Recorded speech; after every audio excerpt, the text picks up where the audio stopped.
surprised. I'm so surprised. Y'all been in church 2 hours and you're expecting to see heaven out here, and there ain't no heaven. You're still right here on the hit a black man's truth. No, you can't deny it. You can't deny it. You've been down on your knees the last 2 hours, haven't you? Begging some God to help you in the hereafter. But the hereafter is right now, brother. The hereafter is here and now. We a series of amendments and leather African pendants, handguns and incense. Liberation's expensive. Earned by studying love, books and bloods, the crooks and thugs, the capitalists love. They the enemies of the people because the words written replace where the innocence was. Searching for knowledge to escape what ignorance does. So we earn liberation by rejecting what was. You got to earn your liberation.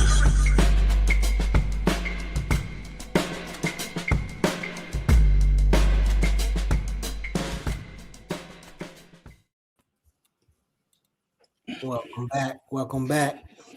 What's up, fellas? Skip is a genius. Yeah, he's nice with it. Skip is my We are favorite. honored. Skip is my favorite rapper. Hey 17. man, listen. I meant to tell both of y'all. Y'all got to be responsible for what y'all be saying on this camera, man. Because when y'all be saying stuff, you be making people believe stuff, and then they go off and act like it's true, right? Anyway, Skip called me. God. Skip. And, Why don't you go start a war somewhere? I hear that's what they do to beat them charges. If you go out and start a war, start a beef with somebody. Who? I don't want to start no war, man. I want peace. Me want peace. Peace. Are you referencing something in particular? Oh yeah, man. Last week, man. Like, what the hell are you talking You about? want to call me and continue a joke talking about, oh yeah, damn, get you. I did see you on the Netflix thing, and we had to talk 2 hours on the road, and then they was throwing shots, but I threw shots back, and I said, dude, both of them clowns who called me the continue Jared joke. So.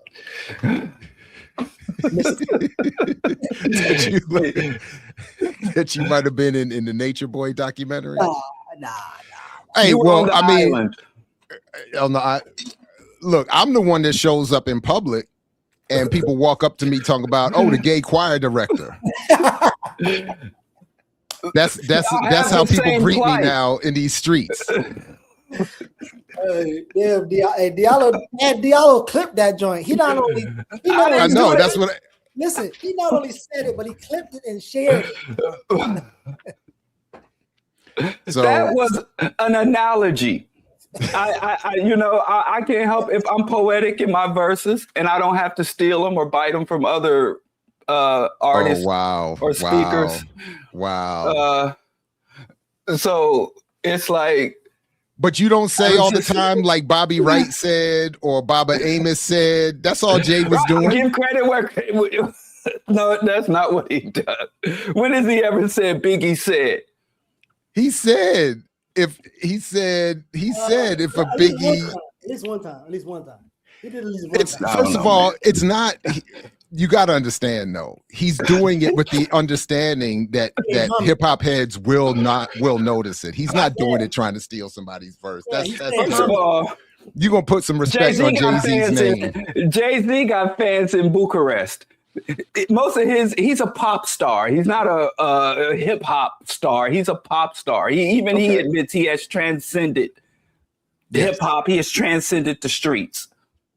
But so people don't know that he's sucker MCing. I don't think he is sucker MCing, but the more important point is this here that again people are literally walking up on me in public talking about gay choir director. Do people not know what the analogy was? There are institutions that rely on individuals within the institutions in order to give legitimacy and sustain those institutions. At the same time, the institutions attack the very people they rely on. Hey, but why is that not the condition of a radical academic? Why does the gay universities are status quo institutions funded by military grants and trying to uphold capitalism and U.S. empire, but they like to have radical professors or leftist professors there that attract the young students, the bright-eyed, idealistic students there. But at the very time that they rely and rest on the shoulders of these academics, they try to beat them down. Is that not the case? If I'm wrong, then I will retract. You know what? I didn't even know how you just perfectly set up the segue for our first. No. Wait. He didn't, because I'm gonna mess it up. Because I want to mess it up by interrupting. My bad. I gotta because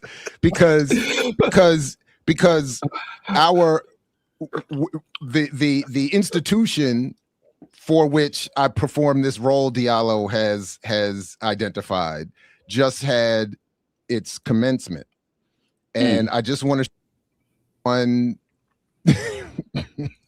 highlight from this year's commencement. Summa cum laude. And summa cum laude. Sade Gibbons, summa cum laude. It says that that's not AI. No, it's of course not. It's the Baltimore Sun reporting it here. And she's not doing that African dance where they do. No, she's doing the dead drop. It said this Morgan State dead drop. Oh. This Morgan State student wanted to make the most of her moment. Luckily, she walked away unharmed. So physically unharmed. They should put physically.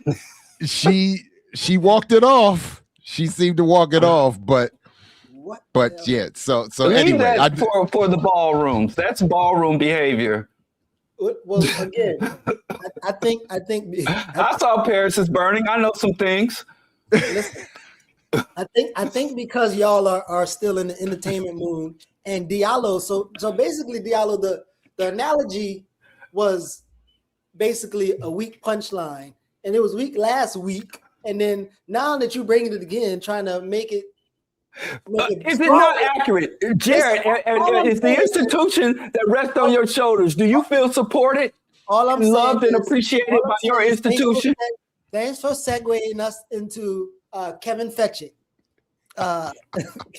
Kevin Fetchit. First of all, Diallo, as I sit here publicly on this YouTube, I am highly and well supported. I'm highly favored. How do they say it on Sundays? Blessed. I am blessed and highly favored by my institution. So we will. Okay, we will. And then you are not the gay choir director. You're the dirty deacon of academia. I thought you were the dirty deacon sitting up there in times. How'd I get worse? Behind the president. You should have let it go, man. I should have let it go. Let me go back. All right, man. Okay, I'm sorry. I will apologize, and I retract that analogy. So listen, did you all see this though? First of all, do you even know who these people are? Like, I'm embarrassed that I know who these people are because I watched some of I watched some of the channels that criticize the Joe Rogan comedy, Austin, Texas comedy scene where people like Tony Hinchcliffe, pictured here, come from. I've never seen any of their shows or their stand-up, so I only see them when they're clipped and criticized. But Geechee, if you want to send me the link or put it in the private chat, maybe I'll share it so you don't have to be frozen while you share it. Because it's like we get crazy Geechee face. I think that the internet is racist the way it freezes Geechee. Why can't it ever feed Geechee in a dignified pose? Yeah, let me get my light skin privilege and yeah. Let me take over with the light skin privilege and Hey, back in the days when I used to get you to try to run the buttons like this, you used to complain. Like, I'm always running. I did because I was like, I'm being reduced to button pusher.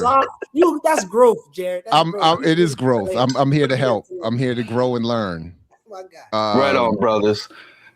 But he did. So I've watched some of the clips, and I think did they have one in here?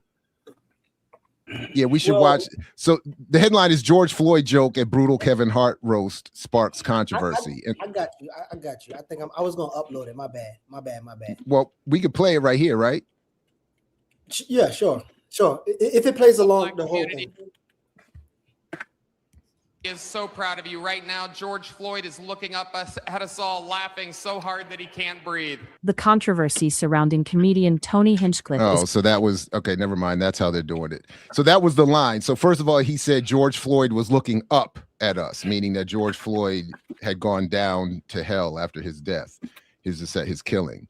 And then he says he makes this, and then there was the Shane Gillis joke about Kevin Hart being lynchable from a bonsai tree because he's so short that he could be lynched from a bonsai tree. You see how Kevin was over there laughing? Oh my goodness. He was cheesing up. And then there was all this discussion. I don't know if this article gets into it, but there was all this discussion about who the writers were, because apparently there were some black but mostly white writers writing all the jokes for all the roasters. And there was a question as to whether, did any black participants, aid the process of the joke? Did what is the, and then there's been some response from some of the more liberal leaning white progressive participants, apparently like Chelsea Handler and others who have gone out at Tony Hinchcliffe and Shane Gillis and somebody. And again, I've never seen any of their stand-up. I've never seen any of their shows. I've never seen any of their podcasts. I only see them in moments like this clipped and follow some of the controversy as others cover it on their channels. But I was just, it just seemed oddly consistent for Kevin Hart to be doing this and But can I say one of my pet peeves from the thing? Hey, Jared, check out one of our group chats, the review crew. I sent a video. I was trying to clip the video, but of that whole thing. Now you want me to go find something? Yeah, man. Goodness I'm sorry. gracious. I was trying. I gotta push buttons and find stuff. It's on the computer. But I know, but I won't be able to. All right, hold on a second. But you do that. Go ahead, Diallo. While Diallo says whatever he's got to say. Well, I gotta hate, because one thing that kind of, it doesn't perturb me, it's just curious to me, is how Cheryl Underwood has used that Kevin Hart roast to reform her image and her career. Because I've been hearing her getting all these accolades. She did. Well, because one of the jokes was about her husband, who apparently ended his own life early on in their marriage back in the day. So people were making jokes about that as well. But I was hearing people also saying that when she got up, she really represented well and stood up well, and everybody's singing her praises. But what's not, jog my memory. It was because identity reductionism, because she got up there and said, y'all ain't gonna keep bombing on my black sisters. And are y'all still there? I'm here. What happened to Diallo? Oh yeah. But yeah, I think he got up. But the reason why they were celebrating her so much, I think, is because when she got up there, she was protecting the Lizzo and the other black comedian, because she was like, for my sister. Can y'all jog my memory? Can y'all jog my memory? Isn't she the one that said, "Don't nobody want no ugly little dark baby"? Probably. And they was wasn't she on that talk show that one. where the woman was talking about, and wasn't she the one that said that how beautiful blonde hair is, and how nobody wants nappy hair and no nappy head baby? And now all of a sudden she's the voice of dignity and resistance in the arena of roast comedy. She's in the right company over there. So right. So I'm like, how are people out here? According to Google our AI, memories that short? According to Google AI, it says it appears I'm referencing a 2013 controversy involving Cheryl Underwood on CBS's The Talk during a panel discussion about Heidi Klum saving her children's cut afro hair. Underwood made remarks about natural afro hair being, quote, nappy and beady, and implied nobody wants that type of hair. Yes. And she's been known to make those type of anti-black defacing comments, being a dark-skinned black woman herself. And y'all just really, I don't know, y'all be letting these coons come back. I didn't know the coons snap back. So, the one thing that stood out to me is that everybody's like, oh yeah, she really stood up. She spoke up. Right on, sister. She represented. I'm like, okay. Let's see what Geechee shared with us that she stood up against while Diallo's trying to diminish the sister's revolutionary Yes, actions. I am. Hating. Academy Awards because of some homophobic tweets, but you'd be homophobic too if you were eye level with everyone's cock. He got into a fist fight on a private plane, proof that no matter how much money black people have, they're still just gonna act like ninjas. Fist fight. Wow. Like Bill Cosby, Hart is a black Canadian from Philadelphia, and like Bill Cosby, women don't know. It's not funny. You've done good though, Kevin. The black community is so proud of you right now. George Floyd is looking up at us all, laughing so hard that he can't breathe. God bless you, Kevin.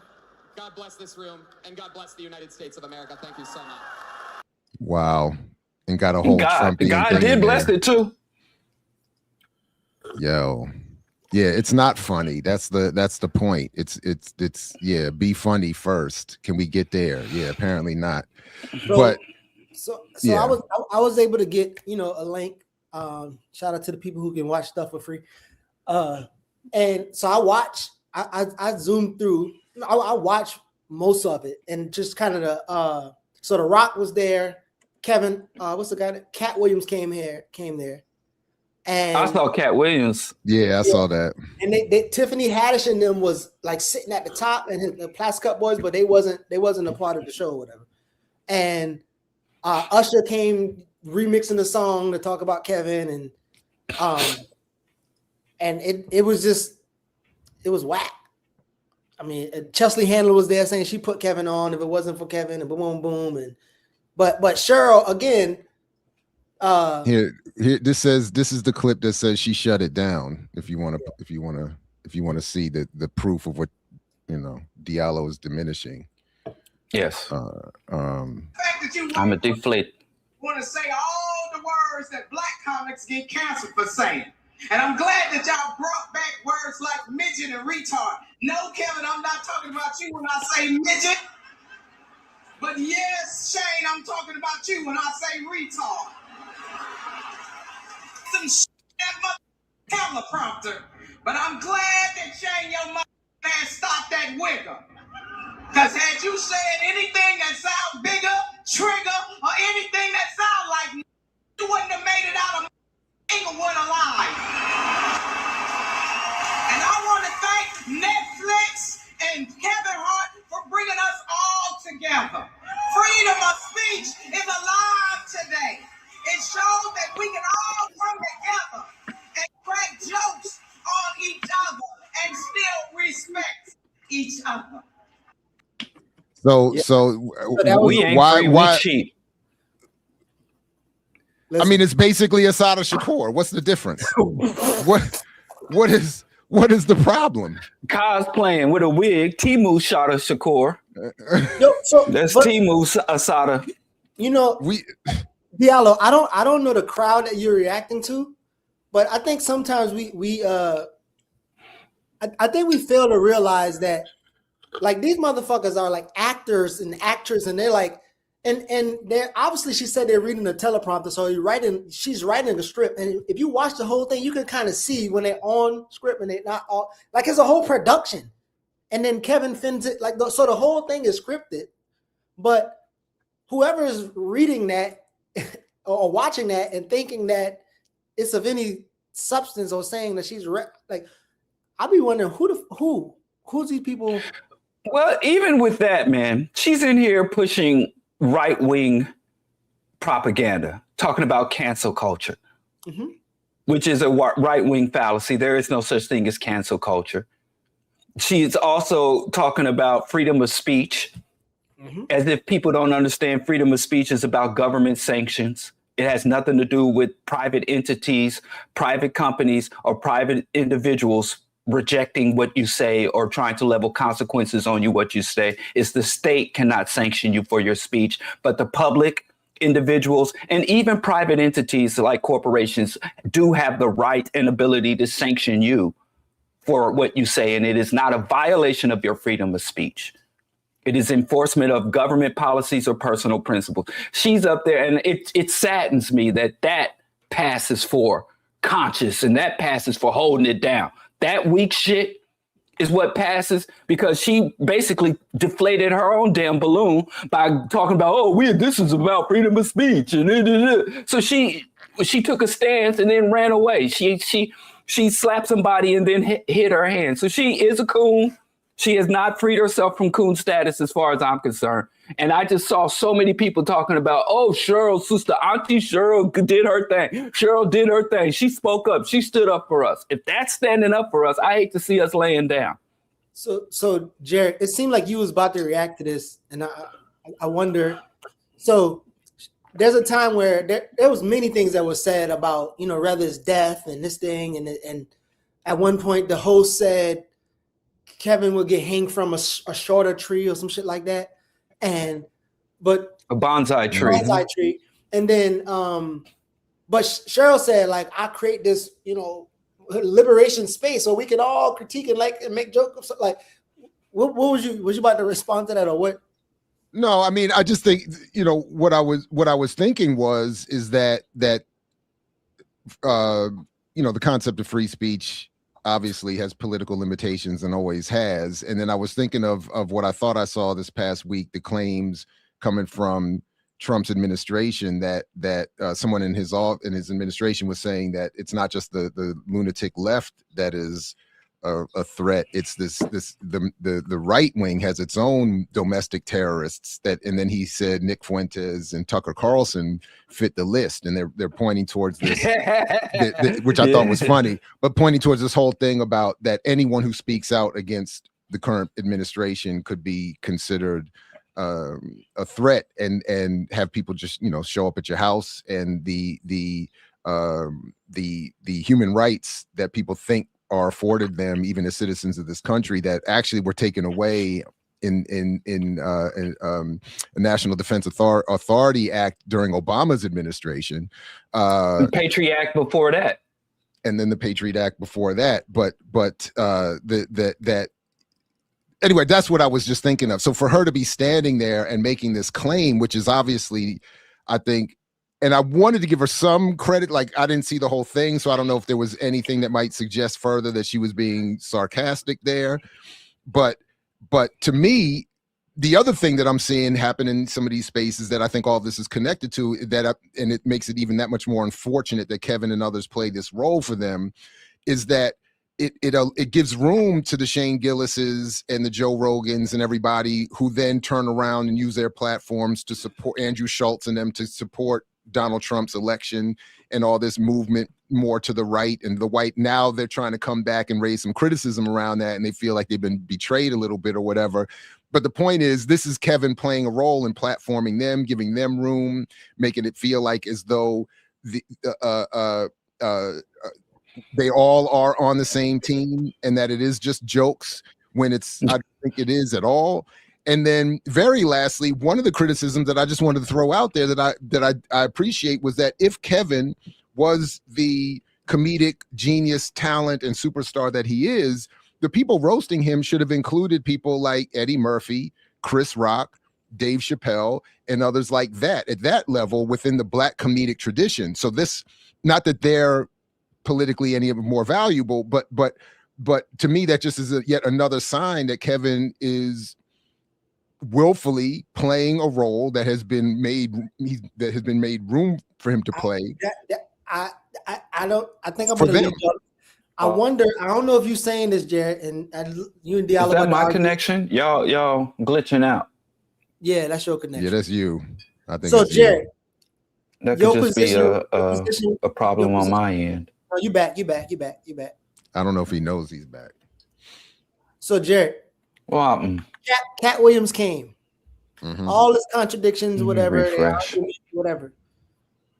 Are you that last argument you just made? I wonder if you. So, because Cat was calling that out, and supposedly, and people were saying that whatever. So, I wonder if you would say Cat real for his whatever, or if you would say, yeah. So, what would you say about the Cat Williams? I mean, but this is so. I don't really look. I don't have all my thoughts fully fleshed out here, but part of what I think, part of my response has been that I don't know to what extent Kat and Kevin were burying the hatchet and whatever they were doing. I don't know to whatever extent it was a Jay-Z Nas type of reunion, which felt as much about business and pop culture as anything else, or if it's if there's something more meaningful to it. But if, to the extent Kat was ever correct about Kevin's place in pop culture, it goes back to my previous argument that I don't think showing up on that venue on that stage to make those jokes and to in that way does Kat and his argument any service. It undermines it. So there is no showing up in that. It's the same thing I was saying about Bad Bunny at the Super Bowl, Colin Kaepernick with the Nike commercial. There is no showing up in that space and winning. So at best, it throws a little bit of if anything, it gives an undue credibility to Kevin Hart and the position he plays that Kat wanted to at one point be critical of. So if he wanted to really make the point, he would have gone on his YouTube channel and said, Kevin invited me to be at the roast. I was offered this much money and I turned it down because I'm not cool with what's going on here. Or what some have suggested, that Kat has some other things in the works that he wants to promote, that he needs money for. He's got a production company apparently, and all this other kind of stuff that he's trying to do. So maybe he was thinking, it's going belly up. Yeah. So So I think in terms of the virality of, so we know Kevin is big in the white spaces. Got Rock Johnson, he got Chelsea. Like, I mean, he's pretty big and then even The Rock is pretty big. Cat Williams, at least as it with the internet, he's pretty big. And them coming together or whatever. Diallo, I wonder if you would say, because I don't know that white boy. The white boy who's making the jokes, I don't know none of the white boys actually. And I know the old white man who dressed in an Eddie Murphy suit. He said, you couldn't afford an Eddie Murphy, so I'm here. And then he dressed in a red Eddie Murphy suit and did his joint. But what it looked like, Diallo, I know it looked like. Was he the bald white dude? All white dude. Yeah, he's the one in charge. I don't know, Yeah. but that's his program that they're on though. Like he's the one in charge. He's the roast master. I think he's the one that runs that whole thing. This is why I was struggling because I've never really watched Toast. And when they said roast master, that's him. Yeah, when they said roast master, I thought that mean he's like the Toastmaster of the thing, but he's not. He is like that's whatever that role, the name, but it's his thing though. He's the boss of that production. Oh wow! Wait. Yeah, and I think he runs like he does these. He's got like a roast series. Damn. So there's a lot of other funky stuff. Like there's some wild shit in there that I was kind of picking up on. But Diallo, the argument. But his last name is Lipschultz, not Ross. Now. Really quick, Diallo. They kept talking about these white boys are. Were there any anti-Semitic jokes flying about at the roast? Yeah. I'm sure. I don't know. Honestly, I don't know. But somebody probably threw one in there just so they could just for you. About they said, listen, I think they said something about Zionism, and they said Chelsea is a Zionist, and the way they got it, they said, well, Zionist, I don't know if it's good or bad or something like that. So, wow, so horrible. What I'm saying is, this is what I'm trying to ask. If I can ever ask the question, the white people there were like Republicans, or I don't know if they was being cracked on as Trump supporters. But what it looked like is both when Cheryl's speeches, like, see, the Democrats and Republican, we all can get along even though we have the same objectives or whatever. Do you see that as an argument of the two with same bird, two different wings? No. That wasn't it wasn't a Democrat Republican thing. I think what brought them together is their class and pro status quo. It's pro capitalist, pro status quo. And, most of the United States operates and exists beyond the two duopoly of Democrat and Republican. So no, and I know everybody tries to inject their point of view into shit and extract the point of view they desire. But I think it's more of a class thing where these people really do see the plight of the masses, the suffering of our people, the racism, the sexism, the struggles of transgender people, as far as Dave Chappelle. They see that as fodder, as material. Mm-hmm. It's not real to them because they don't have to budget. They don't have to worry about paying bills, keeping lights on. They don't have to stand in line shoulder to shoulder with other human beings to board planes or to get vaccines for their children. So these people are celebrities. And I think celebrity isn't just being an entertainer or being famous, but it means that you get every unjust system and unjust hierarchy created this buffer class. This class that the true elites would prop up to create a sterilizing distance between the suffering and the filth that they depend on for their wealth. They create this aspirational group. So I think it's bigger. It goes beyond Democrat and or Republican, whether you hear some right-wing rhetoric or some liberal rhetoric or some neoliberal rhetoric or even some overt racism and fascism. It's so much bigger than that. It's a class analysis.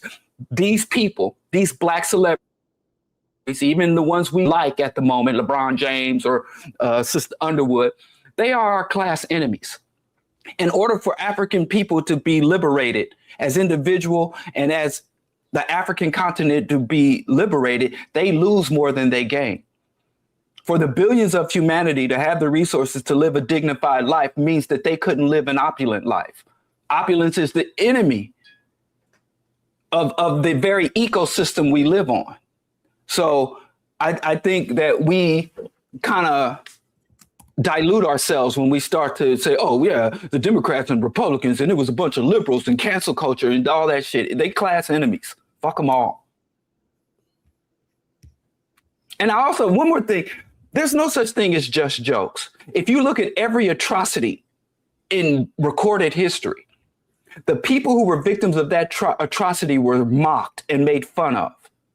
Their features, their skin tone, their hair textures, their indigenous cultures, their indigenous practices, the very methods that they develop in order to survive, the food they cook, the shelters they lived in were all made fun of and mocked. So mockery can be a prelude to genocide, or mockery can be a prelude to revolution. When the god kings and the people at the top of the hierarchy can be like, they ain't shit. The emperor has no clothes. So mockery is political. The going all the way back to the monarchs, where the jester was the only person allowed to tell the truth to the king without severe consequences. So I think to dismiss something as just jokes is another fucking manipulation and mind fuck. Because if you live in a society and you look at who can be joked about, who can be mocked and demeaned, and who is exempt from that treatment, as Jared was saying, now they want to call you an extremist and a terrorist for mocking the president, but you can still make George Floyd jokes and be on the largest platform on planet Earth currently. So this shit is real. I hate to, douse water on people's blankets, but shit is mad real. It's sign of the times, as Prince would say. It's funny you said what you just said. If I could just play some real quick out of nowhere. I just saw, because in these spaces where I watched about these things, I just saw this too. And the point you just made, Diallo, was made by Zach Galifianakis the other day. That have had the president on now, they don't do their court gesture. They don't do it. They just they suck up to him. Yeah. So the comedians that have had that are podcasts that have had Trump on, they're not doing their job. Yeah. Yeah. That's not the job of a comedian. You are to challenge. Yeah. You are to make uncomfortable. You're not to sit there and fake laugh. Yep. That is not the job of the court jester. Yeah. Period. So there is a difference. Somebody yesterday was talking to me about that, about, political influence through comedy and all that stuff. I'm more interested in the comedy first. Me too. Yeah. No, I'm whatever. So people can go see that whole interview. Zach actually made a couple good points in the clips that I saw from that. And one, he was saying that like when he had Clinton and Obama on his Two Ferns show, and he did it comedically, making fun of them and all this other stuff. And he told a story about how when they were trying initially to arrange for Hillary Clinton to come on his show, she said, I will, but you can't mention anything about those email leaks. And then his response was, well, then you can't come. Then don't do it. And then her team backed down. She went on the show and he made a funny joke about, how can I reach you? Should it be through email? And his point was like, I'm here to do the comedy, and I actually appreciate what he said. That from his liberal whatever perspective, he's saying the point is to be funny first and to bring them into our comedic environment. And if they want to come on, and we'll make fun of them and do all the things that we do. But then the Andrew Schultzes and all these other folks and the Joe Rogans who brought Trump on and all this other stuff were just friendly, fake laughing spaces, allowing them to, and it wasn't funny. And it was not about the comedy. So I appreciated that even within the confines of that very limited, narrow, pop culture liberal thing. But Diallo mentioned court jester, and I thought, Zach had just said the same thing about it. I thought it was interesting. And I think that race is not a taboo topic. I heard a race joke that was very, very well executed by an Asian woman. She said that her mother, her Chinese mother, wanted her to integrate into American culture, and she wanted her daughter to marry an American man. But she said, but I don't want you to marry a black man because they've suffered enough already. So I thought that was like, yeah, you can do racial jokes that are not, racist. So these people out here hiding behind comedy to be racist, like I said, from genocides and all these genocides, publishers and broadcasters and public figures who never touched another person, never took another person's life, were prosecuted as agents of genocide. That one weird dude that was in Rwanda on the radio talking about cut the tall trees, and he didn't say kill anybody. So this shit is dangerous. And it is a good barometer for where society is going when you're looking at the comedians that are not necessarily most talented, but that are pushed to the top. Even though they're not the most talented, they're in everybody's faces. They're getting Netflix specials. They're everywhere, like in hip hop, Jay-Z. It is a good measure of the trajectory of society. And so I take comedy serious. Well, maybe that's why, and I know we wasn't going to say this publicly, that's why Skip has kidnapped all three of us, and he has us in his basement just to do the show again. Like he snatched us all up, and like he don't even feed us all the time. He knew we all vegan, and all the chains and gun pointed at us are off camera. So Yeah. it is a pretty slick setup that he pulled this off here. Skip like this. dangled a piece of fish in front of me, a piece of fried fish, man. I'm still recovering from that trauma. And furthermore, We need a this is surviving Skip series. listen. They have Facts. it's a really bad worker. It's a That's really a bad good worker pivot, relationship. to get that Costa Rica shit off you now. I told you, Listen, go to man, war with Skip. Go to war with Skip. And people be talking about that beef and that conflict and forget all Listen, man. about you in Costa Listen. Rica. I'm still. I'm stating my listening. case. Can I more grievances? And it's You only it's- said listen twice. You got it. Oh, you said listen. Okay, I'm listening. So he's been like a boss. And I know we in this struggle, and he's been like a boss, and we're the workers, and he exploiting us in ways that we can't even get the best production quality. So we're gonna have this segment called and right now, we don't have any production quality because again we getting exploited, but we have this session called Weakest of the Week. And we just our weak labor, we're just trying to produce and make people happy. Well, but I want to claim it. From my point of view. This is I am willfully, intentionally biting off of the Breakfast Club and the Donkey of the Day. I don't bite. Not me. I never I'm heard biting. what I'm the biting. what? I'm repurposing. You're I'm a Jay-Z stealing. fan. We're not surprised. Yeah. You're a Jay-Z fan. And you said Jay-Z's better than Biggie. So I know you have no we would have to say that. Actually, at this point, we would have to. I mean, you can't unfortunately, you can't put up the limited catalog of Biggie against the standard catalog of Jay-Z and say that Biggie is a better rapper. Out. You know, it really doesn't matter because neither one of them. Quantity over quality now. Okay. No. It's quality. You literally just said he got a lot more than Biggie. Because the quality of that quantity makes the difference. If the quantity was up to the Black Album, I'm running out of Biggie, man. Listen, I'm running out to of the Biggie Black merch. Album, Jay-Z I need you had- to wake up. I'm running out of merch. I need you to wake up, my brother. I'm wide awake. Been woke. Been woke before woke was woke. Been woke. I'm Stay running woke. out of merch, man.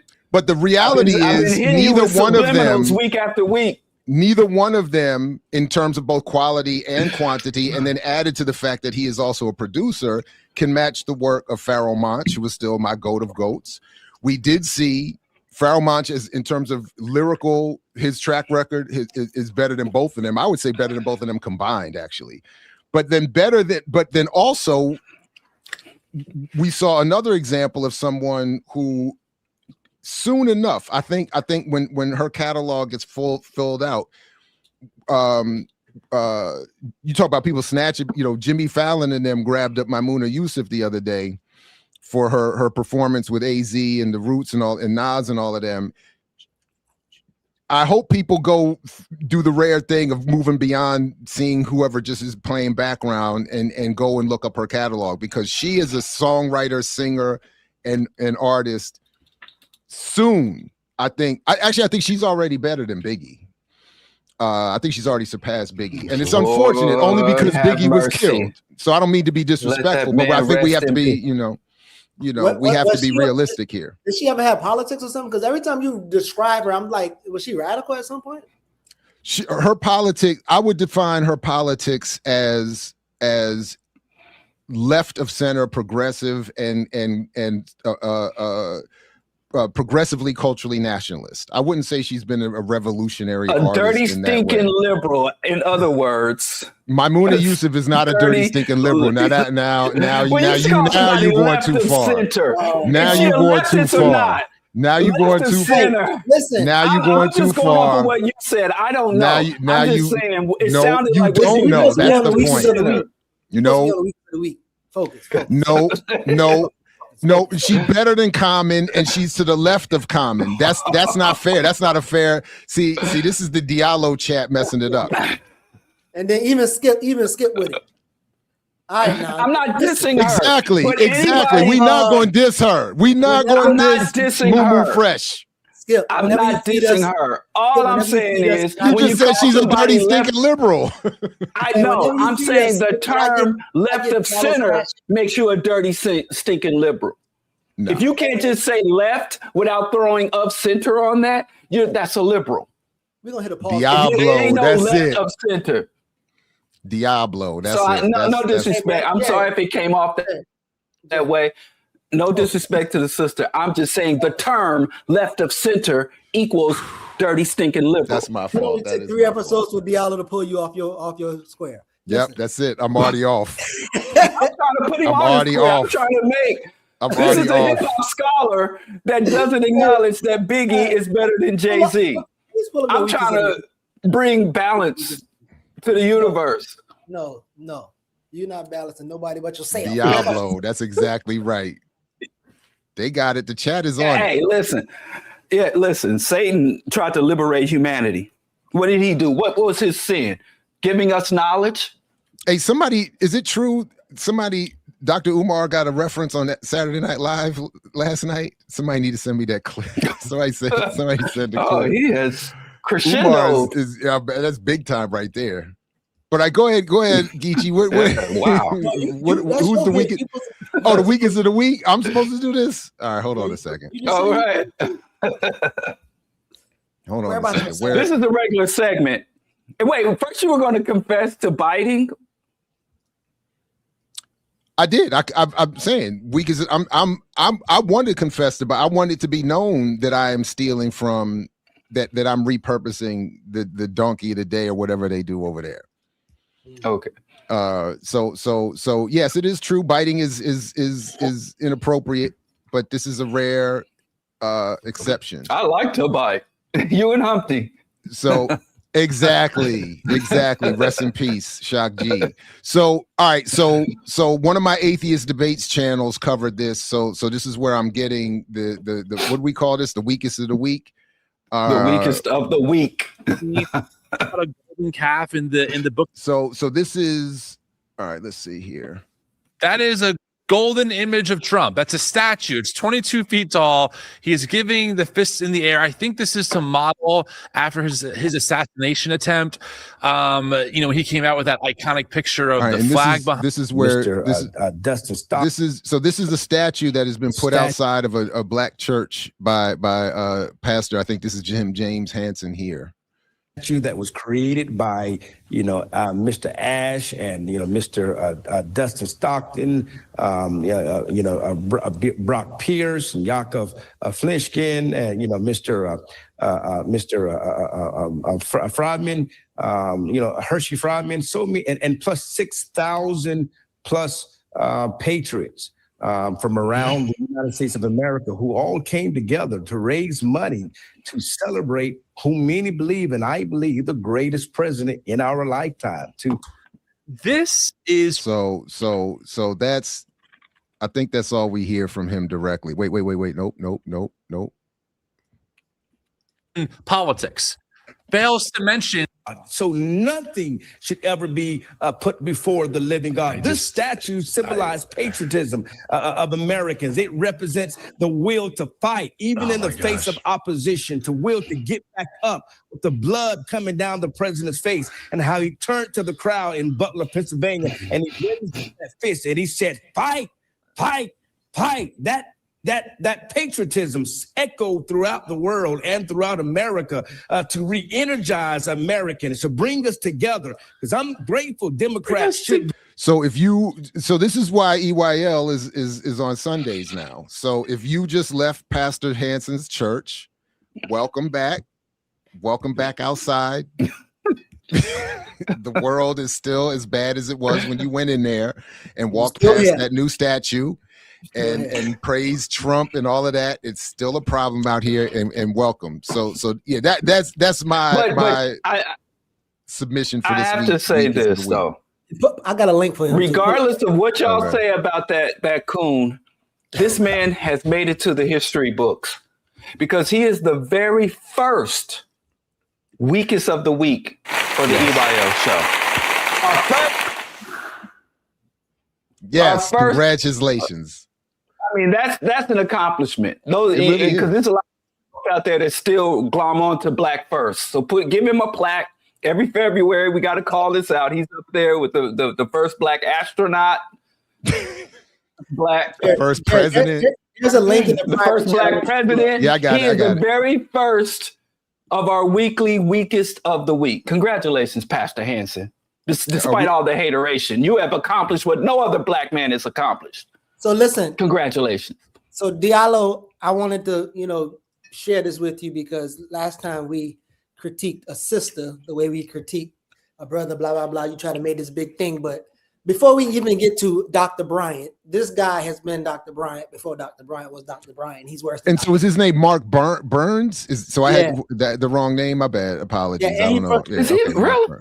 Listen, Mark Burns. He's a fake everything. He faked at everything. At least Dr. Bryant is at she's an NAACP president somewhere.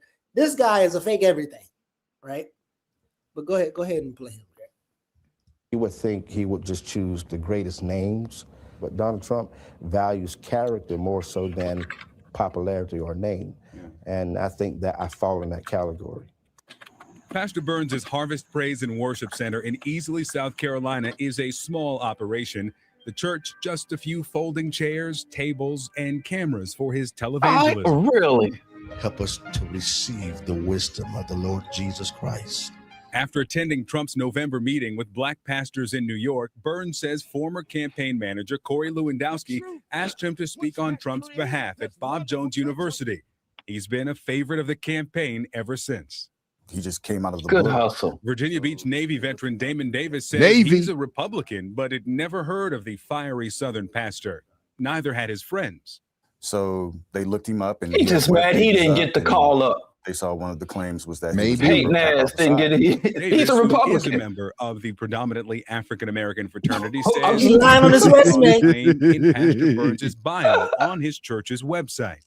Davis says he captured this screen grab in July, just days Lying on his after resume. Burns Oh, spoke at the wow. RNC. Then he started investigating. And what did you find? there is no person named Mark Burns, John Mark Burns. I respect him more now. Now he's not a knowing he's not a black Greek in the fraternity ever. I think it's more dignified to fake being a member than being one. Actually, says the webpage disappeared. CNN called Kappa headquarters too. They have no record. Why are you calling them people? When we sat down with Burns, they didn't have nobody answering the phone there. I did, without question, say that I had crossed, and I'm not crossed, but I had started the process of being a part of that organization. But that's the furthest that I've gotten. Is that the bio from your website? It is, but it is not the. It is the bio, but this is not an accurate depiction. That's it. I'm gonna start taking hair regrowth treatments.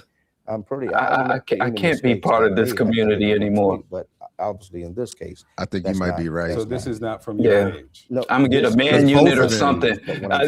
These brothers are just. This has been manipulated, or either it's been manipulated, either hacked, hacked. CNN asked the site's host, Wix, about the possibility because that's the operation you hack right there, boy. Watch Wix. Watch The Wix. company tells CNN there is no evidence of a hack.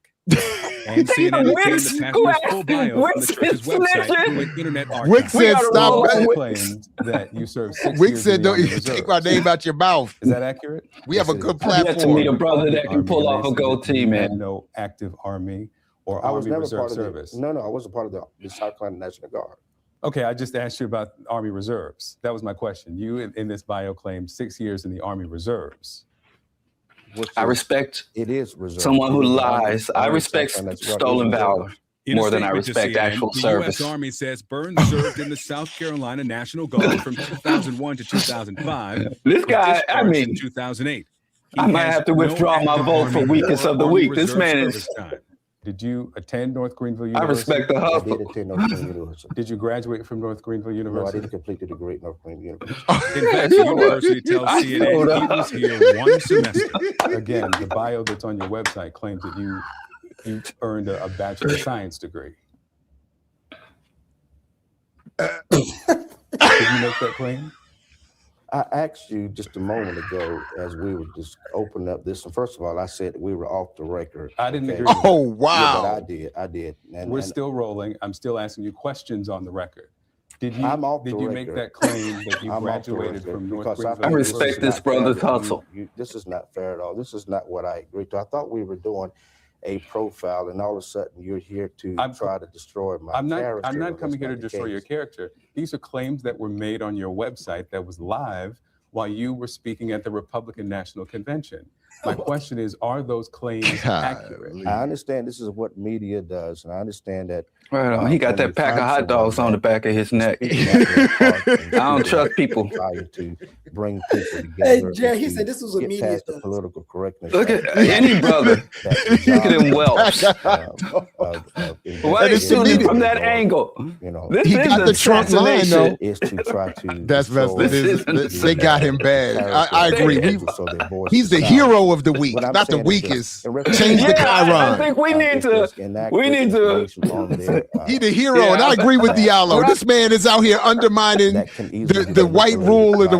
He said he is an insurgent I'm a in Trump's hustler. campaign. I'm a hustler. He lying to these white folks and getting paid off. Yes. Again, the website's host says there is no evidence of a hack. Wix. At all. Oh, he got up. You also claim to be studying. That's because his at suit the is pinching Anderson him. You saw what his that suit is digging in, man. Why he got such a Working on tight? his master I give him theology $20 to and button one pastoral button on that leadership, according coat. to the church's website. We call that you're not enrolled there. Button He's one not button enrolled at the on master's that degree sport coat. either. You know how old these? You know how old this is? This is happening. Bringing up old shit. That's why I tell my wife, I'm gonna send this to my wife. You can't bring up Look at the old white shit. cameraman. They got a white cameraman, Diallo. This is a setup. Look at that. Look at that Look at the white angle. cameraman. Look at them hot ass This lights. is a, thank you. Thank you so much. Burn out, brother. That's right. Take your pack of hot dogs That's and leave. right. Then leave. Get the bread, get the head. Then leave. Right on, brother. Look at that. Look at that white cameraman. This was a setup. Right. Yeah, we might have to reconsider, man. We gotta he the hero of the week. More research before we nominate our weakest of the week. Fault. We got we brother apologize. out here hustling and grinding, getting that white conservative dollar and lying to these. But so if he's lying about all that, he gotta be lying about being a conservative. You think he's telling the truth about being pro-Trump? He's undermining every neoliberal institution, from the Republicans to the Frats to the Trump, all who of sat it. by the altar. Pastor Brian is the spook who sat behind the altar. Let me tell you something. What did Jay-Z tell you? You can't knock the hustle. You can't knock the hustle. He's the GOAT, Jay-Z. So I withdraw my vote. I don't know if I could stand on him being the weakest of the week. Well, listen, I think he set up the course for y'all to have this debate between Dr. Ball and Dr. Bryant. Yeah, I don't understand this right here. I don't know what you were trying to pull with this. I saw this on the stand and fight sheet. I told you, Geechee needs a war. Help him, Jared. Help him. He needs a fight. He needs a conflict to distract from something that I'm not going to mention. You told me to do this. Oh, man. This is Geechee. This is Geechee needs a fight. He tried to start a fight with Skip and try to start a beef with Skip. Now he gonna pick somebody for me to fight, Geechee. I'll go ahead and do that. I'll be the tail that wagged the dog. I'll be your distraction. Pick an enemy for me, and I'm gonna go at him hard, Geechee. Pause. All right, how about this? I got a better one. Phrasing. I'm gonna throw my boy under the bus. We gonna throw him under the bus. So you saw this, Jared. You saw I think I saw you on some of it at least. In Dr. Dawes. Yeah. So I'm gonna do Dr. Daw versus Dr. Dennis Saar Winkler. There you go. Dr. Daw versus Dr. Bryant. My bad. I thought him under the bus. Oh, Doctor, good. You got to orchestrate a conflict, an unnecessary, unlawful conflict to distract. Not even to distract, for freedom. For freedom. All right, let me. Right, we had to prevent Dr. Bryant from getting a nuke. Exactly. Oh, exactly. All right, here we go. Hold on. So this is the clip from your boy's program. He wasn't even there, it looked like. About your doctorate because people can't find your dissertation online. How are you responding to that, this new era of your life? I'm going to clear it up once on here. I'm not doing it again. And I'm clearing it up for my doc squad, for my fan base, for my audience who deserve to hear me address it. For the folks who have already made up their mind to not like me or not understand me, listen, I don't give a fuck what your narrative is. I would like life coach. Double down therapy. on it and run because I don't give a fuck about it. Now, What happens when people get their PhDs? Folks, my village, it's very simple. I went to a school, Argos University, completed an entire program. I went back online to get my official transcripts because I was applying to a law school many years ago to be a professor there. And I had to provide my transcripts, right, to get hired. And I went to contact the school and say, hey, I need my official transcripts. I need my entire thing. And there was no school. I was like, okay, I'm confused. I Google. It says this school has been shut down. I said, oh, well, they got to have records. I mean, they were accredited when I attended the school. They were accredited when I finished the program. I go and look, there is a third party that has the records. Why I contact the third party, that third party only holds records for 2 years. She's not invested I was past in my 2 years. The topics. So that means that I had no access to records. And then I contacted, financial aid. You can't make up financial aid. It shows that I paid for a doctoral program alongside my master's program and my undergrad program. And they said, we can fully refund you your money under one circumstance. We give you your money back You don't get credit for not a class, a course, a program you took in this university. That is, I'll sell back my little degrees. That's an option. I gotta say that shit. of all the claims I've heard in these clips, that one is the most egregious. I can't. First of all, nobody's offering you a refund. Second of all, you never know. Keep hope alive, Jared. No university's offering a refund. In fact, the opposite is true.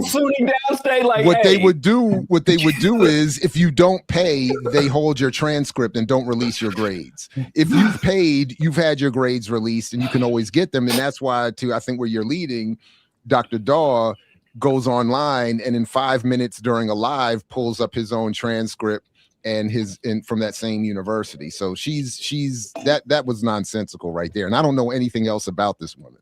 Well, do you want us to refund you? Or do you want us not? I said no, because I didn't want to risk the chance of them saying, well, we're going to give you back your money, and it wipes out your entire program. Luckily, I had, did this with all of the schools. I had downloaded from the actual student portal my transcripts at that time, and I was able to get just about all of my transcripts, including up to like dissertation. But of course, the first question is, like with most of us who have gotten these degrees, why can't she just turn around and point to the wall where the degree is framed, and show the diploma? Like all of this back and forth and all of these clips and all of these interviews, just turn around and point the camera to the wall and show your degree. Listen, what is my only problem with her is that she's scamming black folks. She need to get on there with Mark Burns, and start scamming these ultra right wing conservatives. There you go. Dr. Chantel. That's all. She just scam, man. There you go. Make a few adjustments and you can become the next EYL hero of the week. Right. So she should have been the weakest of the week for lying to black folks. Go lie to, but go lie to them conservatives. There's just no holding take for any of our records, which I think is completely effed up. Just they are going to kill you online this week. They're going to say she has no records. They just want to hate you regardless. No, that's fine. And it's not even that there's no records that I don't. The school. Can I tell you the other bias? I'm admit another bias. I don't know if folks can see it here, but it's that gold-plated doc chain. That shit I fire. just find that says doc? It says DOC on her chain here. Word. Yeah. So, no, that's for the NWA ghostwriter, not for PhD. For the PhD. Carry the records. She's only a for a fan limit of 2 years. No so one it's does not it me. better. It's No any one student scams that better. attended Argus. But again, it doesn't. How can I say it? It doesn't affect me, because if I chose to go get a license as an LMFT, I have my master's in marriage and child therapist. I have my hours. I can just take that and say, hey, let me submit these for licensure, and I want to go sit for my exam, and all I have to do is study. I don't need a doctorate in counseling psychology to go get licensed as a therapist. That's what we're all missing. The conversation. No, but you do need a doctorate to call yourself a doctor. Dr. Cheyenne Bryant. Well, no, not anymore. Who was talking about the white man paperwork? Was that Sarah Seti? We need to stop respecting the white man paperwork. But listen. Let's see if we can. So, because of Jared pushing, not pushing, but the deep dive, I guess, with Billy Carson. Well, not because, but this is one of the reasons. I like to try to figure out who these people are, where they come from, and I remember, and you're gonna love this one, Diallo. One time, Charlemagne commented. I guess he just finished getting some backlash about the shit that he did. And he was like, well, he had a post to Steve Harvey post to say, once God forgive me, I don't care about the rest of y'all, or something like that. like, so he says something like that on the post. And again, I'm like, I'm not even going, I think I did respond. I respond in terms of like how reductive that is to the people that you actually harm, you did something to. And he tried to like respond in a particular way. And then she came in and not defended me, but she literally said like, well, no, you actually do gotta boom, boom, boom, boom, whatever she said. And he's like, oh yeah, well, I ain't gonna challenge my therapist. So I'm like, stop putting up Zanzibar's thirst trap. She not vested. She don't care what we talking about. She just thirst trap. And stop throwing that up there. Distracting us. So I don't know if he's the one who put her on or who whatever, but supposedly she was his therapist. But before she became even famous or whatever, famous in this realm, she was working for NAACP. Well, she was the president of NAACP in California. So like around 8 years ago, she was already doing that. And it was doctor, and she worked on a resolution, which again, you can get into it around mental health. She wrote the mental health resolution into this document here. And when you read it, like you could just, like if you search everything about mental health, matter of fact, you do that yourself. Search everything that you can, or type in search mental health, and they'll pull up all the things that I think she might have said about mental health. And you can see how she first with the NAACP, they claim like they want to abolish youth prisons, youth incarceration. And then like the next sentence, it goes into like, oh no, I actually we need to build proper mental health facilities inside youth prisons. And so like even like, again, I don't know where she come from and what her politics or whatever, but sometimes I'm always curious, like how the fuck these entertainer people they also are being pirated as a conscious community. So like I'm like just trying to I can answer your question, Geechee. Go ahead. I'll show you where she came, how these, because the sister's been breaking it down for me. I've been listening to what the sisters have to say about this mess. Okay. I know y'all don't listen to the sisters. So I'll show you. Let me show you why and how, because the sisters have been asserting that it is what they call pretty privilege. They were saying the reason my degree is up here. Excuse me, my degree is up here. So the sisters have been saying if she wasn't, aesthetically preferenced, that she would have never gotten this far on a humbug. But because, she's able, to bat some eyelashes or have that tilted stare like Zanzibar has in her profile, to that tilted look, then they said she would have been scrutinized more heavily. But she walked into the interview room and dudes just don't even forget how to do background checks because they check in the front ground, but not the background. So that's why, to explain it to you. I do think just a little bit of seriousness in Dr. Winkler's breakdown. A little what you said, I'm serious. And no, you are. Just to add a little bit more is what I was saying. Just to add additional seriousness. Additional seriousness to the already ground layers of seriousness we've established. He does make several interesting points regarding how people position themselves as therapists, life coaches, and using all of these different labels having to do with what degrees they do and don't have and what legal requirements are in one state versus another. So apparently in some states, you can refer to yourself as such and such without having this or that degree or license. And in other states, you cannot. So this is why he was arguing you should be additionally careful when you see someone presenting themselves as a life coach or some other variant that isn't specific to counseling psychologist or psychiatrist or something of more substance. But remember back in the 90s, this don't apply to you, Geechee, because I know you weren't around then. But Jerry, remember when brothers in prominent black spaces was like proud of the fact they didn't have degrees and like, I got my knowledge from the streets. Yes. And being self-taught. Whatever happened to that? Why everybody front dudes that didn't have degrees used to come at us guys that were in school? So they used to try to demean us. So it used to be a flex. Like, I didn't need the white man's paper. I got my knowledge from the streets. I got my knowledge from the community. I'm self-taught, independent study. So I don't know why people got to lie when that in the 90s, dudes used to use that as a flex that they didn't go through the brainwashing institutions. But so really quickly, Jared, if you can pull up that document one more time.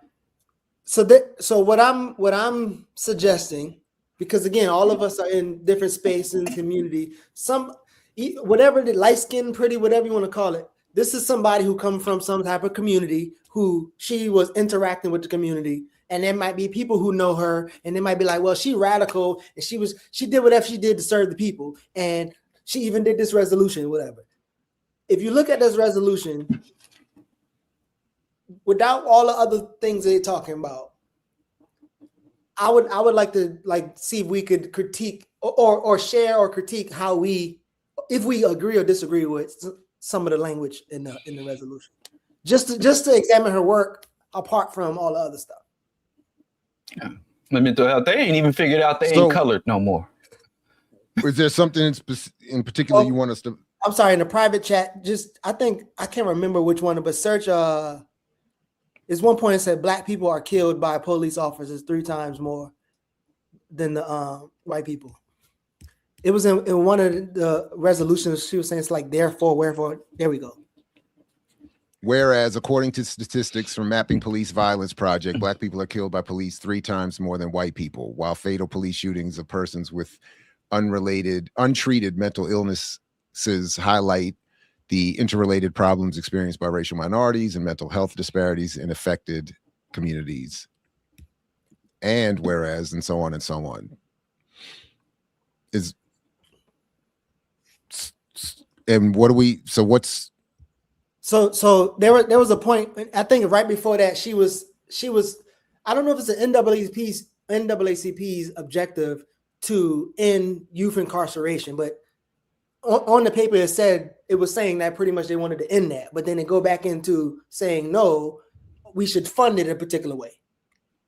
We should fund it and build this mental health services within inside of a prison. And so I was wondering if there was because I know Diallo, I know you worked for a while ago. You worked with inside an institution, and if you're arguing around like funding to get better services in there, which if you're working in there versus how we might have a abolitionist politic, like does that make sense? Yeah, but they can coincide. Actually, I worked at Rikers Islands for years in the clinic there, and many of the inmates would express that they get better treatment on the inside than they do in the streets. And they come in there and they get dental and visual and long-term ailments. They get corrective surgeries for fractures that didn't heal right in the prison that they could never get as felons or indigents in the street. But when I left, the reason I left Rikers is because they privatized the health service. It was the Albert Einstein School of Medicine that contracted with the corrections, the city corrections, to provide health services. So even though I wasn't an employee of Rikers Island, I was an employee of the Albert Einstein School of Medicine and Hospital. But then they privatized it because they said we can treat twice as many inmates for 1/4 of the budget. So then they begin to degrade the health care. And also I have to say about care for incarcerated, it's a laboratory. There's a book called Acres of Skin, which I saw firsthand. They were experimenting, pharmaceutical companies and other research institutes that work on human confinement, psychological institutes, grad students come in there, and literally the inmates have no informed consent rights. And even the limited informed consent right that they give them, they give incentives to the inmates to allow themselves to be experimented on and given test drugs. They had whole populations that were being ravaged by tuberculosis, and there were epidemiologists, grad students studying the impact of tuberculosis on a contained population. And they put a bunch of these brothers in tents out on the grounds, had them living in tents in isolation. So there's really no way to give good health care to someone in a bad position. It always degrades. And so for that short window of time where you had a profession, but all that to say is abolition is the only way. incarceration is always prisons are a cesspool for communicable diseases and physical and mental deterioration.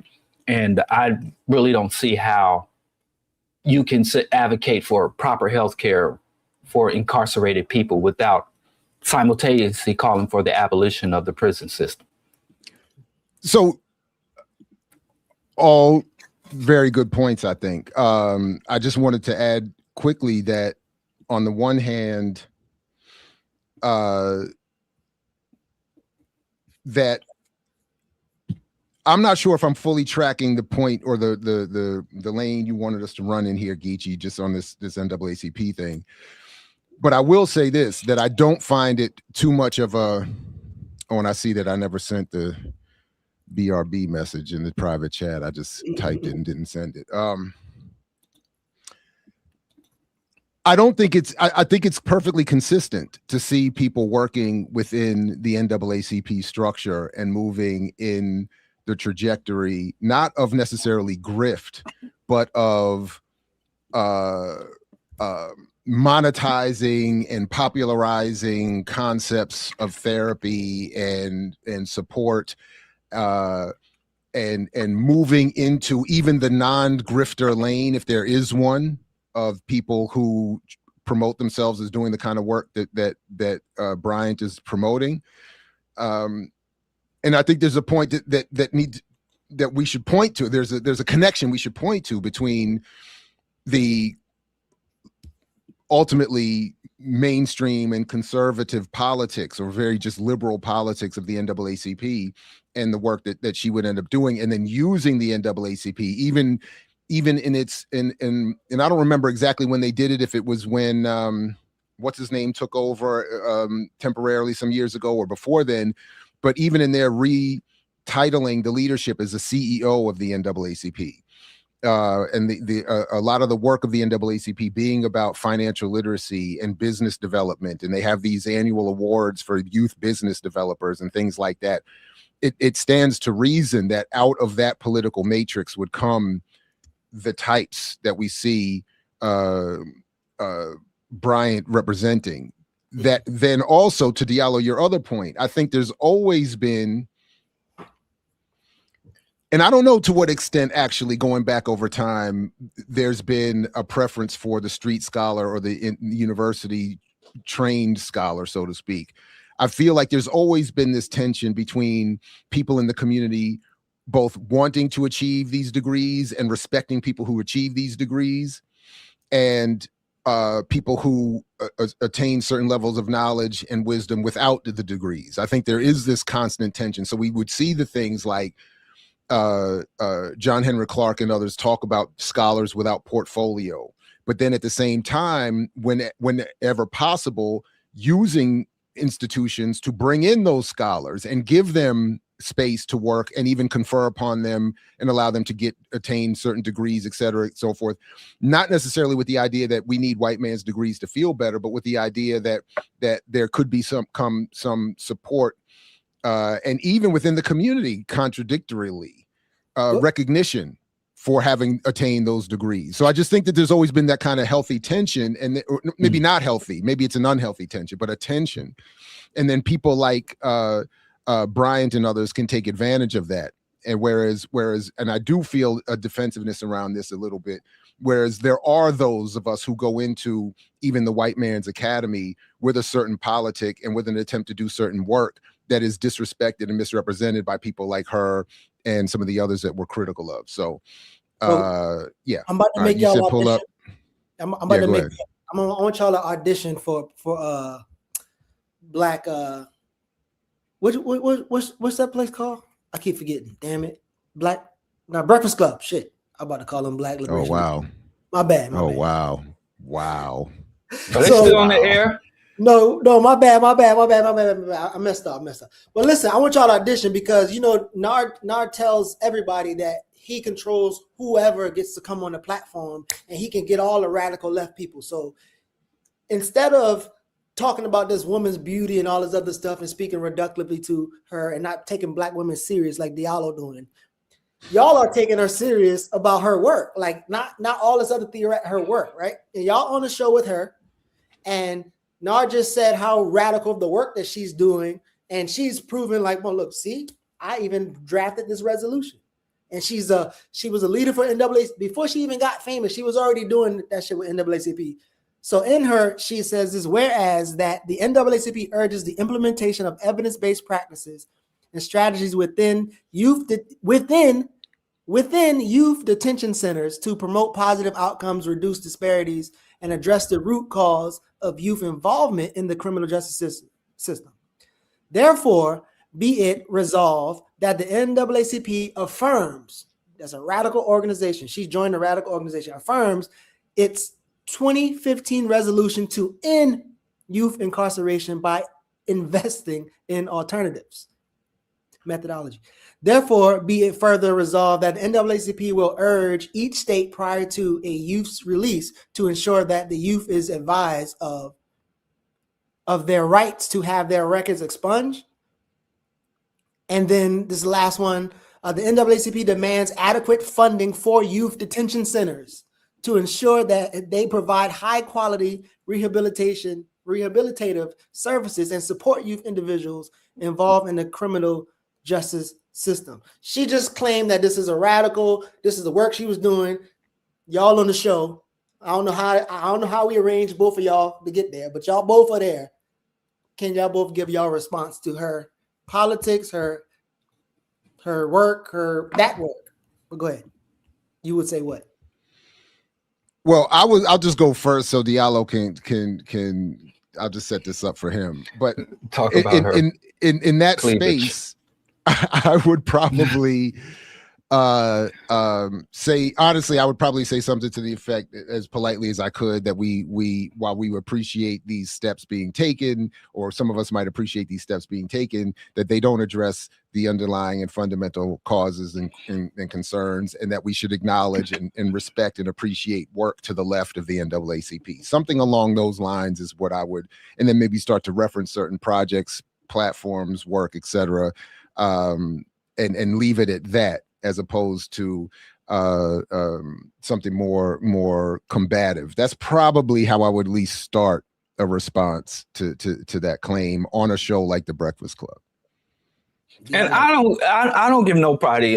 Professor William Mackey did an excellent dissection of the NAACP. He wrote an article and did a lecture called "The History and Betrayal of the NAACP." Most of our respect for the NAACP is based strictly around marketing and branding, not based on its actual contributions and support. It is a bourgeois, conservative, left of center organization. And real talk. So they still got colored in the name. It was founded by white liberals in order to orient Black people to be cannon fodder for movements and civil rights that established white liberals needed, authenticity. The NAACP is like the gay choir director of social movements. So I don't have any respect for what she did within that group. They put out these papers. They've been around for over a century. They've been giving out these NAACP awards and Spingar awards. They are a bourgeois status quo organization. Their main goal is to help Black people navigate and elevate within capitalism and white hegemony. They do not have as their objective in their charter to dismantle the systems and institutions of capitalism or white hegemony. So even if they become 100% successful in their objectives, we will still be ficicide oppression and the utter fucking disbursement of the African people. So all that to say, don't come tell me some article you put out or some position or some policy you wrote for that Negro organization. It is defunct and needs to be rendered irrelevant and relegated to history books. And that's also why the Breakfast Club itself is a problem as a platform. And this was something that I and others raised in Dr. Dawes' chat last week, that for all the criticism of Bryant and all these others, these platforms do need to be held somewhat accountable for their role, for their iHeartMedia role in promoting the Bryants of the world as the legitimate radical solution to these problems. That's so I agree with everything that Diallo said there. And I just admit that I would have approached it, differently if I was there live on that show. But no, that's all exactly right. That's exactly right. And Joel Spingard, they're still the highest honor you can receive from the NAACP is the Spingard Award. Mm-hmm. And Joel Spingard was a white man, and a military spy, a white liberal, yeah. and a spy. And they still continue to put that name to hand out the Joel Spingard Award as their highest honor that they can level against for colored folks. But I haven't interacted with a colored folk in at least 4 decades. So who are they advancing? Not Africans, not black people. Yeah, not even Negroes.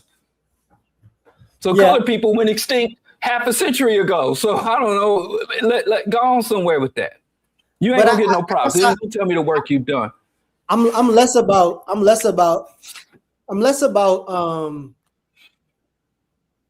So on that platform, and how that platform is represented in our community and how people see it, or our spaces. Like, it's never to expect anything different. Like he had Tesla on there talking about how NATO is the homie, and like that Palestine, they'll blow that little shit up, blow that little ass country up. That's the type Who said that?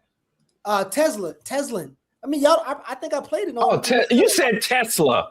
You said Tesla. I don't know, man. Tesla and Figaro, but like that's the type of things that you expect from the people over there. But I guess it's more so less about the people and more about disabusing people's thinking that they're anything radical or they're anything legitimate to say. And with that said, it's like, should it ever be a goal to like go on there and try to like? First of all, we can't have Zenzabel being lost like this. So could you all please explain who you were talking about? Who this person is you're referencing, Geechee? Because we can't have Zenzi out here confused. Right. Like that. Speaking of Zenzi, we're gonna have to respond to Tesla. Yeah, Tesla Figaro, whatever her name is. Tesla Figaro. Y'all know who? I'm sorry. You know who won the Spingard Award last year? No. A basketball player. Who was the most impactful person on the struggle of colored folks in 2025? Ibram Kendi, hands down. Kamala Harris won the Spingard Award last year. As she should. She was representing all best aspirations of Black freedom. Absolutely. Right. Absolutely. Who has done more for the advancement of colored folks than Kamala Harris? And she about to win again in 2028 when she runs again. I don't know if you can double dip on that award. Oh, really? I don't well, think they should change it for her. Then they should change the rules for her. She's double dipping in all this work for the people. She should get another. But yeah, that was Teslin Figaro there. NAACP Spingarn Award winners. Is there a list of all what is the list of winners look like? Of the Spingarn? Yeah, I got it right here. So we can that's just what I'm looking. I had to look it up. Yeah. So Ernest Everett was the first in 1915, a zoologist. Oh, Wiki got the pictures. Use the Wiki one. They got the pictures. Yeah, here. I got it. All right, yeah, go ahead. Because Du Bois won one. I want to see them beautiful faces of them prominent Negroes. I'm sorry, colored folks. Marian Anderson. Dr. King won one. Yeah, there Alex is. Haley. Gates, Henry Louis Gates. Oh, can you enlarge it a little bit? What year did Gates win? That's what she said. Let's see. 2024. Gates won in 2024. There you go. My case. Jim Clyburn. Gates, 2024. Yeah. Esteemed historian and scholar.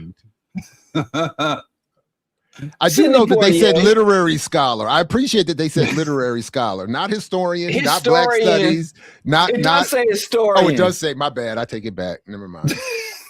Damn it. And this old coon. You see, he did the buck dance for Biden and couldn't even get a cabinet position. Man, it's black people. I need to step my Negro game up, man. Black folks out here. I'm a big fan of Cicely Tyson. And Ruby D. See, my mother was in an acting class with Cicely Tyson back in the day. Yeah. So you know my Gullah elders be saying about your boy Gates? Instead of a historian, historian. Historian is lying. So they be like, historian. Exactly. Ben Carson. Good gracious. Yeah, this. They gave Oliver the award for being brave enough to step outside with that hairline. That's brave. That's the bravest black man. Did he face down the Klan? No. Did he face down the police? No. He came outside in public where people could. This is hard. We need to elevate. Wait, they gave it to him posthumously. They gave it to him posthumously, right? That's an old. Yeah. So they were like, they had to go back and say he deserved it for all. Stop. He integrated the schools. Leave that man. I'm sorry, bro. I'm sorry. I'm out of green tea. I ain't got no more caffeination to help hold me together. Oh, Vernon Porch. You know he was going to get one. Lawn jockey Jordan. You know he's going to get one. And if anybody, please, Whitey. No. You got to. It's a special treat to hear him talk about Bill Clinton, though. You got to. Everybody should go online and listen to Jordan talk about his.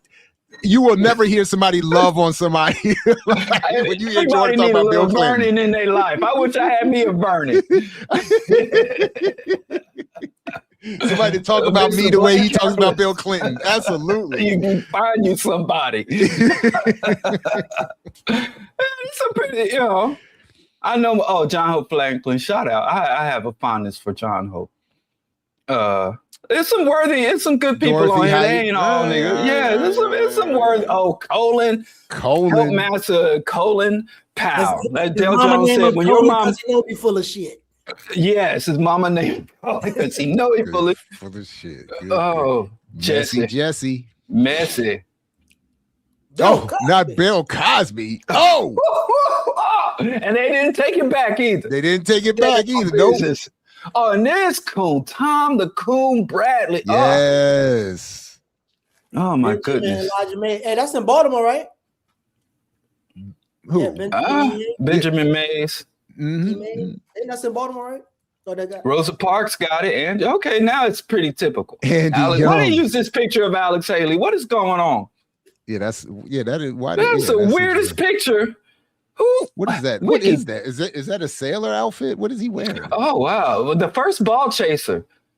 I'm respect to the NAACP for having a limited representation of ball chaser. I would have expected to see a lot more ball. Gordon Parks, he deserved whatever accolades he get. Oh, Sammy the Satanist Jr. Oh wow, Sammy yes, he was a Satanist. He was a card-carrying member. Sammy the Satanist Jr. Yeah. Well, when I see the Satanists show up on my atheist debates channels, I think Satan has a bad rep. Satan been lied on. You got two types of atheists. You got the leftist, anti-theocracy atheist, and then you have the orgy atheist. He was an orgy atheist. Oh wow! Because I know the Church of Satan really exists to fight back theocratic oppression. Yes. Yeah, it does. That's one side. Yeah. Oh, but he was on the orgy side. He's the orgy atheist, not the anti-theocracy atheist. Wow. Medgar Evers. Shout out to Medgar Evers. Back when NAACP had a few radicals in its ranks before they got a chance to purge all the radicals. Kenneth Clark don't even get a picture. Hold up. He did the doll test and don't even get a picture? That's messed up. That's messed up. Yeah, they got, and there's plenty of pictures of them. Yeah, I mean, why that's messed up? Oh, there's another ball chaser. Well, let me stop calling these ancient, these dignified Jack colored Roosevelt. Folks. I've not seen. I don't think I've ever seen that before. Not Jackie. Jack Roosevelt Robinson. Okay. As they call. Hey, Ralph Bunche. Respect. Charles Hamilton Houston. He wrote that book with Yeah, Stokely. Ralph Bunche. He's the one that. Charles Hamilton's like, you can't write no picture with Stokely. Take his picture off of there. This is good history. See, we for the children teaching. Paul Robeson. All right, we got to shout him out. All right, there you go. You got. I told you some real people snuck in on this. A. Randolph, shout out to the labor. Richard Wright, some Marian Anderson. There's some real ones snuck in here. Now this is going back. Walter, hey, what did it say? Heisenberg. And the meth dealer got in there. John Hope. See, look at the dignity. Back when this is the time they want to get back to, when we had 2-parent households. Did they let Booker T win, or he was beefing with the boys too much? We need to get back to this time. Carter G. Woodson. Respect Booker T didn't win. He probably before that. He come before George Washington Carver, Mary Talbot. Okay. Oh, there, Dubois. Respect due. Did they let Booker T win, or he was beefing with the boys too much? Which one? Now let's see. I know. They know Garvey. They don't have Garvey or Booker. Garvey would have pawned that thing and put some more money down on them steamboats. They didn't know not to mess with Garvey. They don't let anyway, that's a nice. I'm sorry. I apologize to the audience. We were being self-indulgent. Hey, hold up. Is this a Diallo supporter here? Because I just wanted to shout out the handle there, Ella Sobriquet. I think that's a dope handle. I don't recall seeing that before. Salute to Ella there. I thought that was. Why are you putting her on me? I'm just asking because I don't recognize the name. So I was like, listen, man. I wanted to. It was to give you credit. No, don't be putting these young ladies on me, man. Oh my goodness. It was the reference to the name. I was a shout out to the handle. Oh my goodness. Hey man, you gotta watch out for this, brother. Hey, listen, you're breaking the bro code. Listen, but hey, look at this nice looking sister. Ain't this the sister you was telling me about, Diallo? You said all of that. I was looking at the name. Hey, we gonna go downhill. We got to go up before we go down right quick. He saw one thing exactly. Thank you. The harp. Thank you. All I saw was the harp. I'm an atheist. I don't deal with harps. That's a heavenly instrument. So I was put off by the harp. Hey, anyway, Sobriquet is a dope handle. That's a slick. Yes, it is. But I don't know what it has to do with me. Shout out to the sister. Let's go over here for a bit. Recently, Roland got a few my people's on his show. Well, he wasn't there, but it was one of his. He let them on. No. Yeah, let's stop for a second. Oh yeah, Geechee. Let me tell you something. I apologize, man. But really quickly. I'm sorry, Geechee. Don't worry about it. But Roland's. When you get that money in that land, just remember. No, we will today. We will shout out the super chats today before we leave. I have a particular note about that. I forgot last week to do that, and we will do that. So don't worry. Thank you very much. He ain't even getting nothing. Slow down. Let's go back to Roland. You ain't even putting nothing on the books. No, slow down, man. It's just peculiar to me. Why you slow down? Did they elect you to represent the super chatters? You ain't even putting no money on our books, man. And you telling us what to do. That's peculiar. People just be doing stuff for the sake of doing it. Hey, he sure didn't. He is not one of them either. I went and checked immediately. He did. I did too. Let me go check. All right, Geechee, go ahead, man. Go ahead, Geechee. Come on, man. You about to scare all the people away, man. I'm just saying, that's a wild request to make when you ain't putting nothing on it. He's like, hey, y'all need to shout them people over there. They deserve recognition. I knew he was a preacher. Do y'all remember when Umar said, hey, send me that money, and you send me $20. Well, next time make it $100. That's what Diallo was doing just now. You don't have to pay your super chats if you don't. If you don't have it, we understand it. So Diallo was trying to bully you into. The most valuable thing to us is your minds. We care about your minds. That's what we're here for, to capture the mind. Quick, go, Geechee, while he's frozen. Go. Yeah.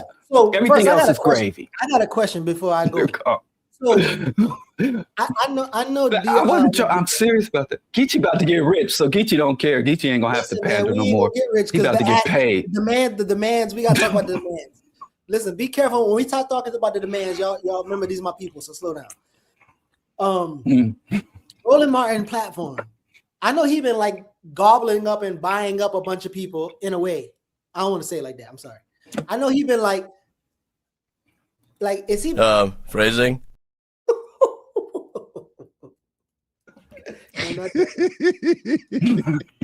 Shame on you, man. Oh, seriously, man. Slow down.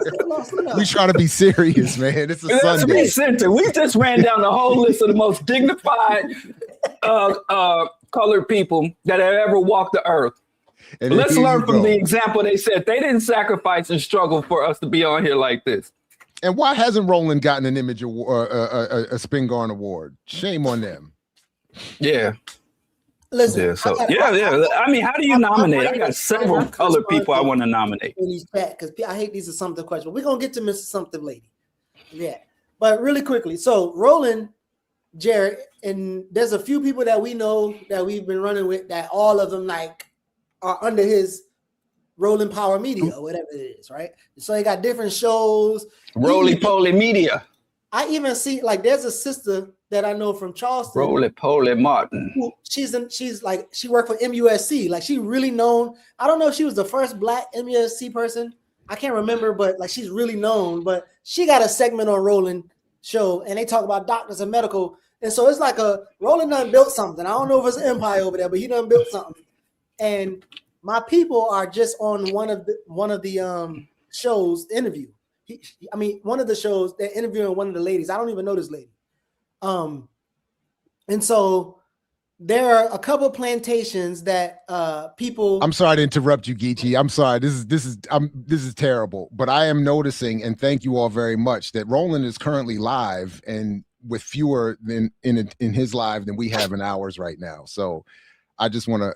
You muted, Geechee, but I just wanted to quickly point that out. We beat them, yeah. Yep. So salute to everybody for joining us. Make sure you like, share, subscribe, put this in your socials, and send a super chat. Step off, Roly Poly. Yeah. National Day of Action for Voting Rights. So yeah. So because Roland will go online. He has talked big shit about how he got more viewers than all of us. So we got more necks than hilarious. We got 3 necks to 0. Listen. We winning in the neck race. You want 2 brothers giving you 3 brothers giving you analysis, and not dancing all in your video like Roly Poly. Come on over here.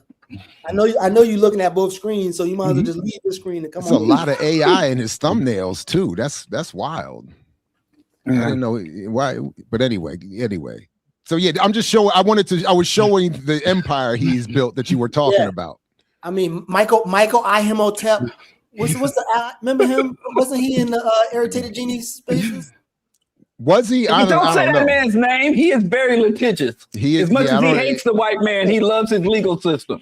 But listen, he had don't say irritated bowels. He had Faraji for a while too. Don't he still got Faraji over there from Baltimore? Yep. At least he was. Yeah. He had Faraji. Another brother that used to pop up on my radio show back in the day, whose name I can't remember off the top of my head, but he's got a couple people that we see you. Y'all want to take EYL Roland platform or no?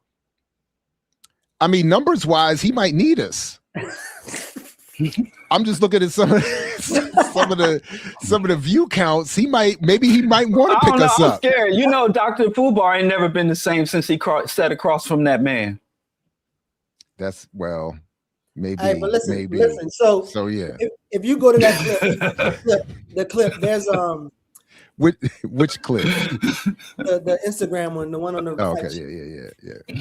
So this is really two young folks that I know who are trying to revamp the reparations movement, I guess, and add to it. So Mama Afia in Greenville, I think y'all know her. She's been around for a while, has been leading the reparations movement in South Carolina.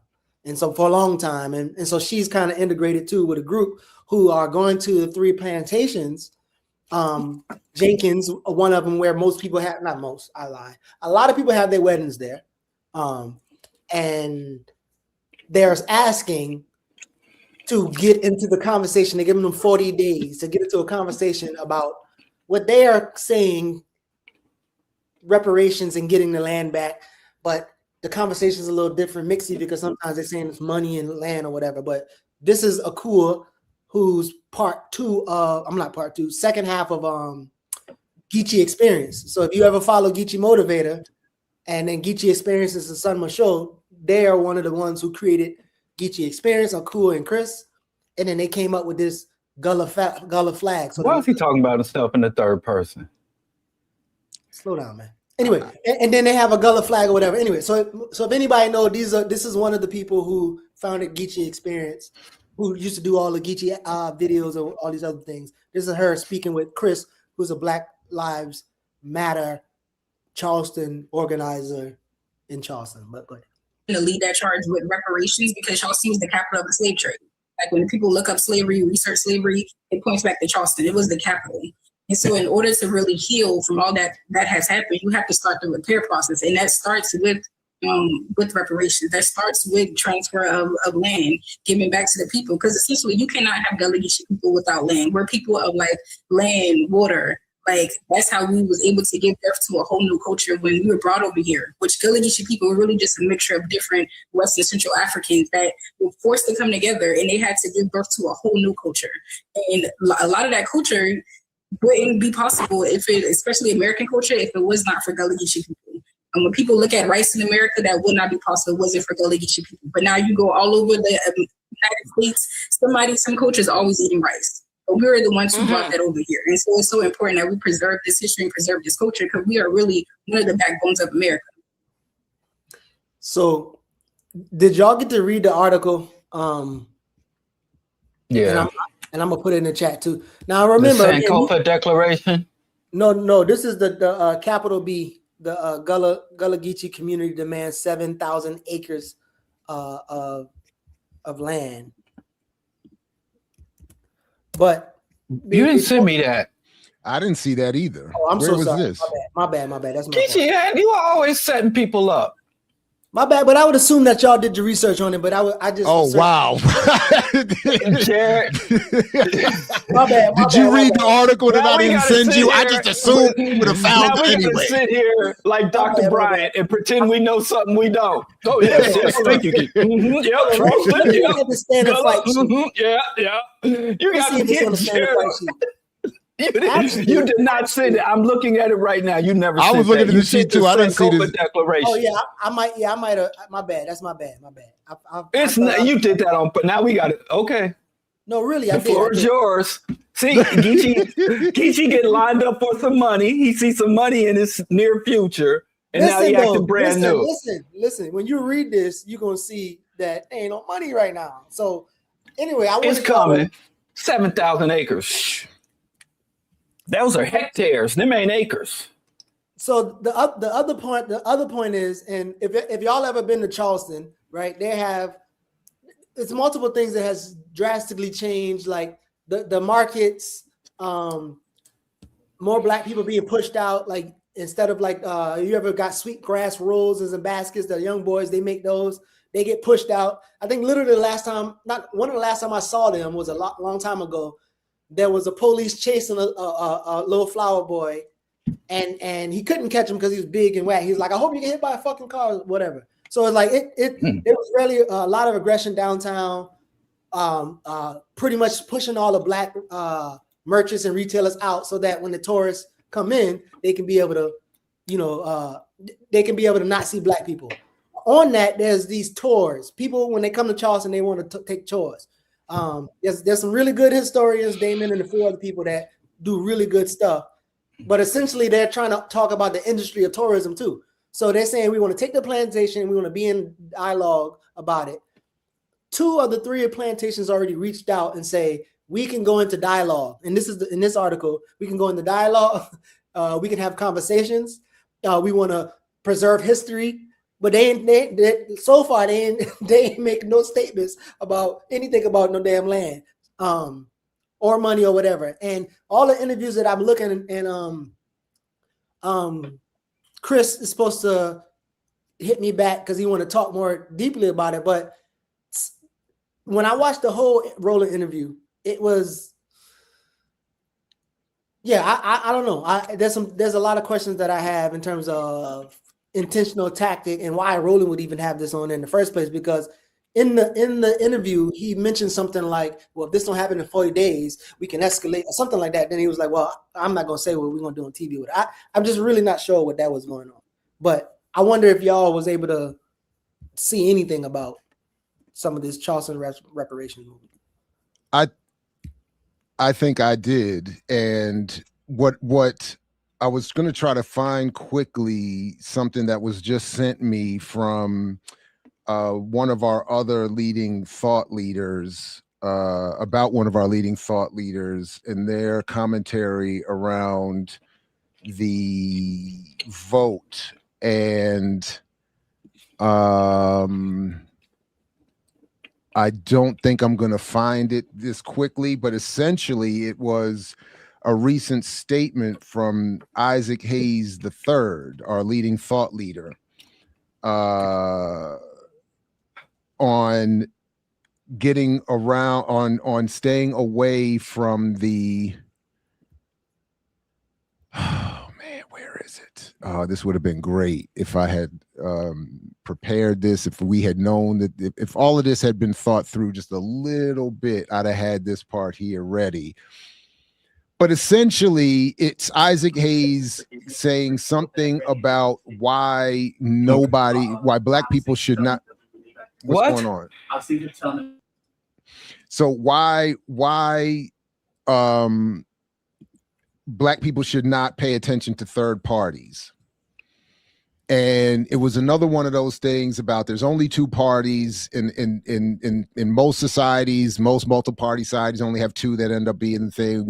There's only two. So if you vote for a third party, you are messing yourself up. You're wasting your time. And I'm making the connection I'm quickly making here is that something that I think Diallo has been arguing for a while that is of real value, even where I might even have some philosophical disagreements, is that there needs to be some organized, radical clarity about how people, even if they're going to engage voting at some cases for the Democratic Party, how and when they do it. That if people are going to decide, you know what, there's only two parties we can engage, we can't develop a third party, we can't support third parties, we can't do any of these other ideas, no after party, no none of this other stuff, then there needs to at least be what I would just tentatively define as some label the Diallo plan, which is really just what others have argued in different ways for a long time, having a clarity around how to engage in what forms and when, what races and when. All to say that when I'm reading quickly that article, Geechee,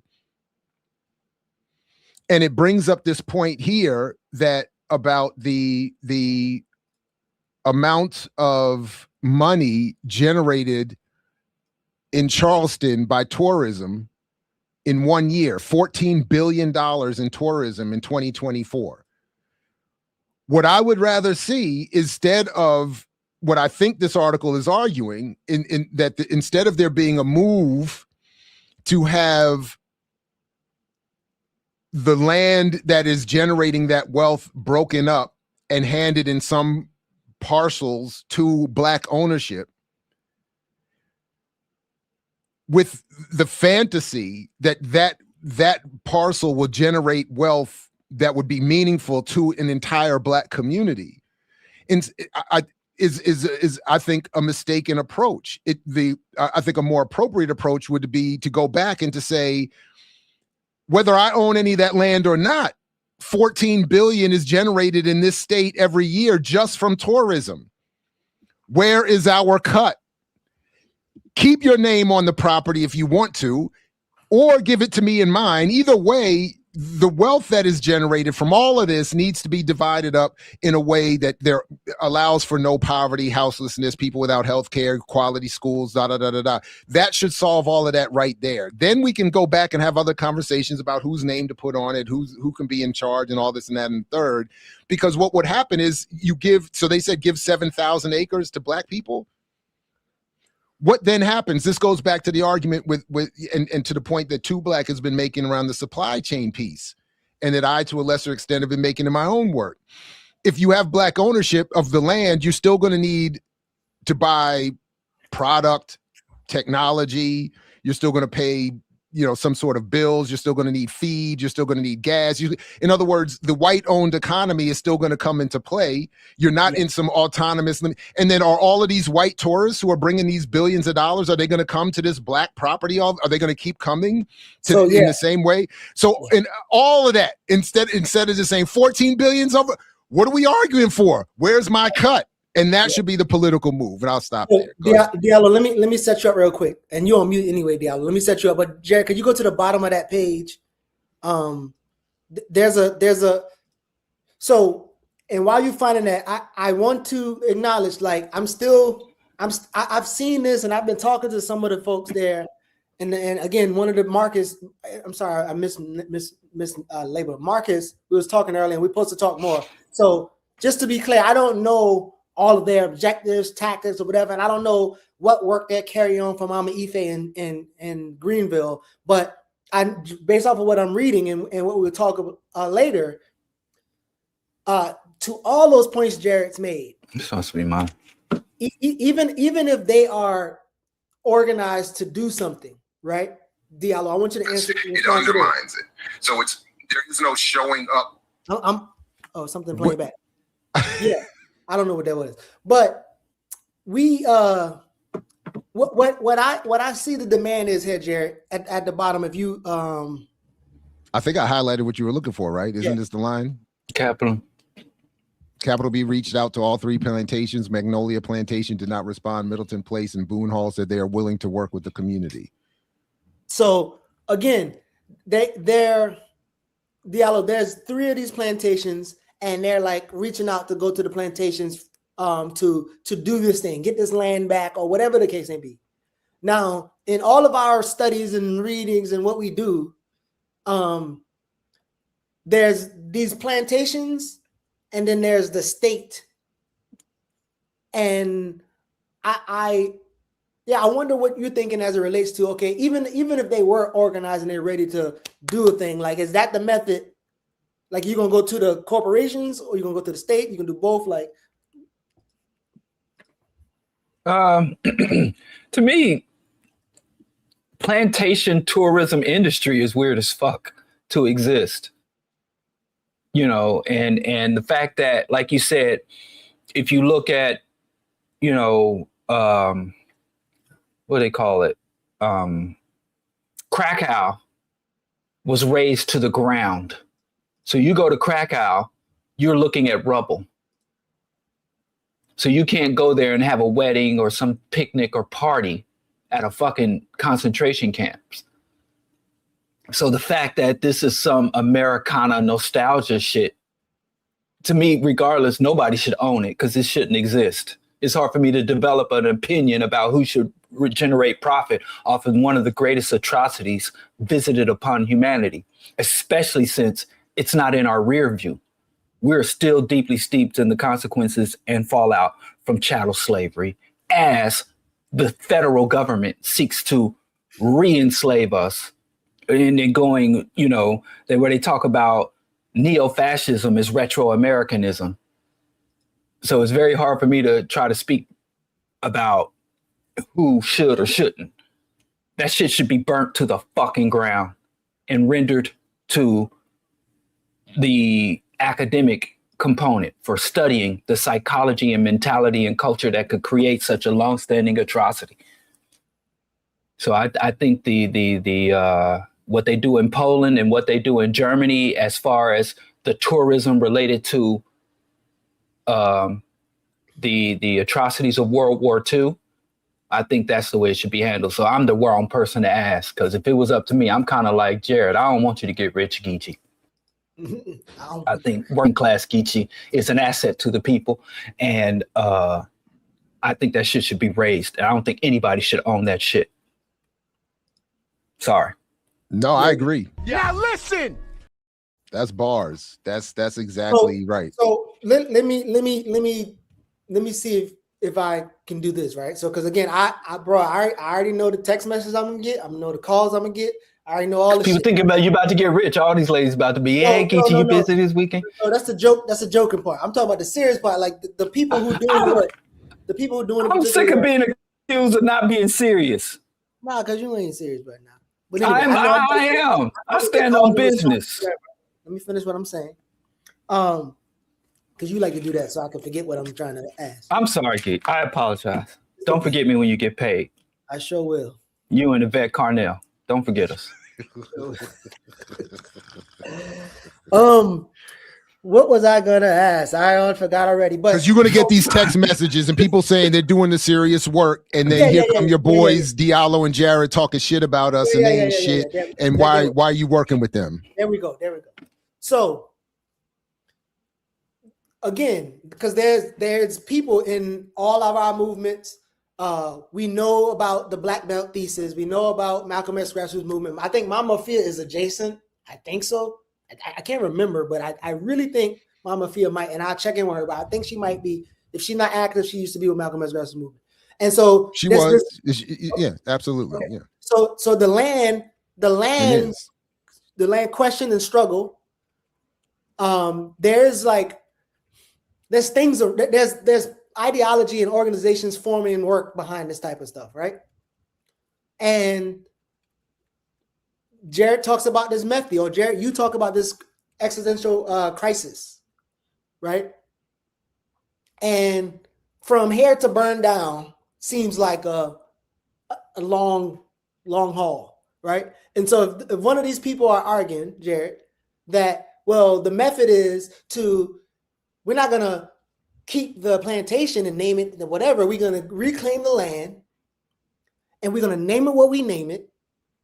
And we're going to benefit off this economic situation that's going down because y'all say y'all want to take the South, right? So this is just our method of taking the South, and they're going to use that money to further, I don't know, federate other liberators. I don't know what the fuck, but if this was a part of their tactical methods and they say, well, we're not going to name it the thing. We just want to economically benefit from these things so that we could further build sovereignty. Like what would you?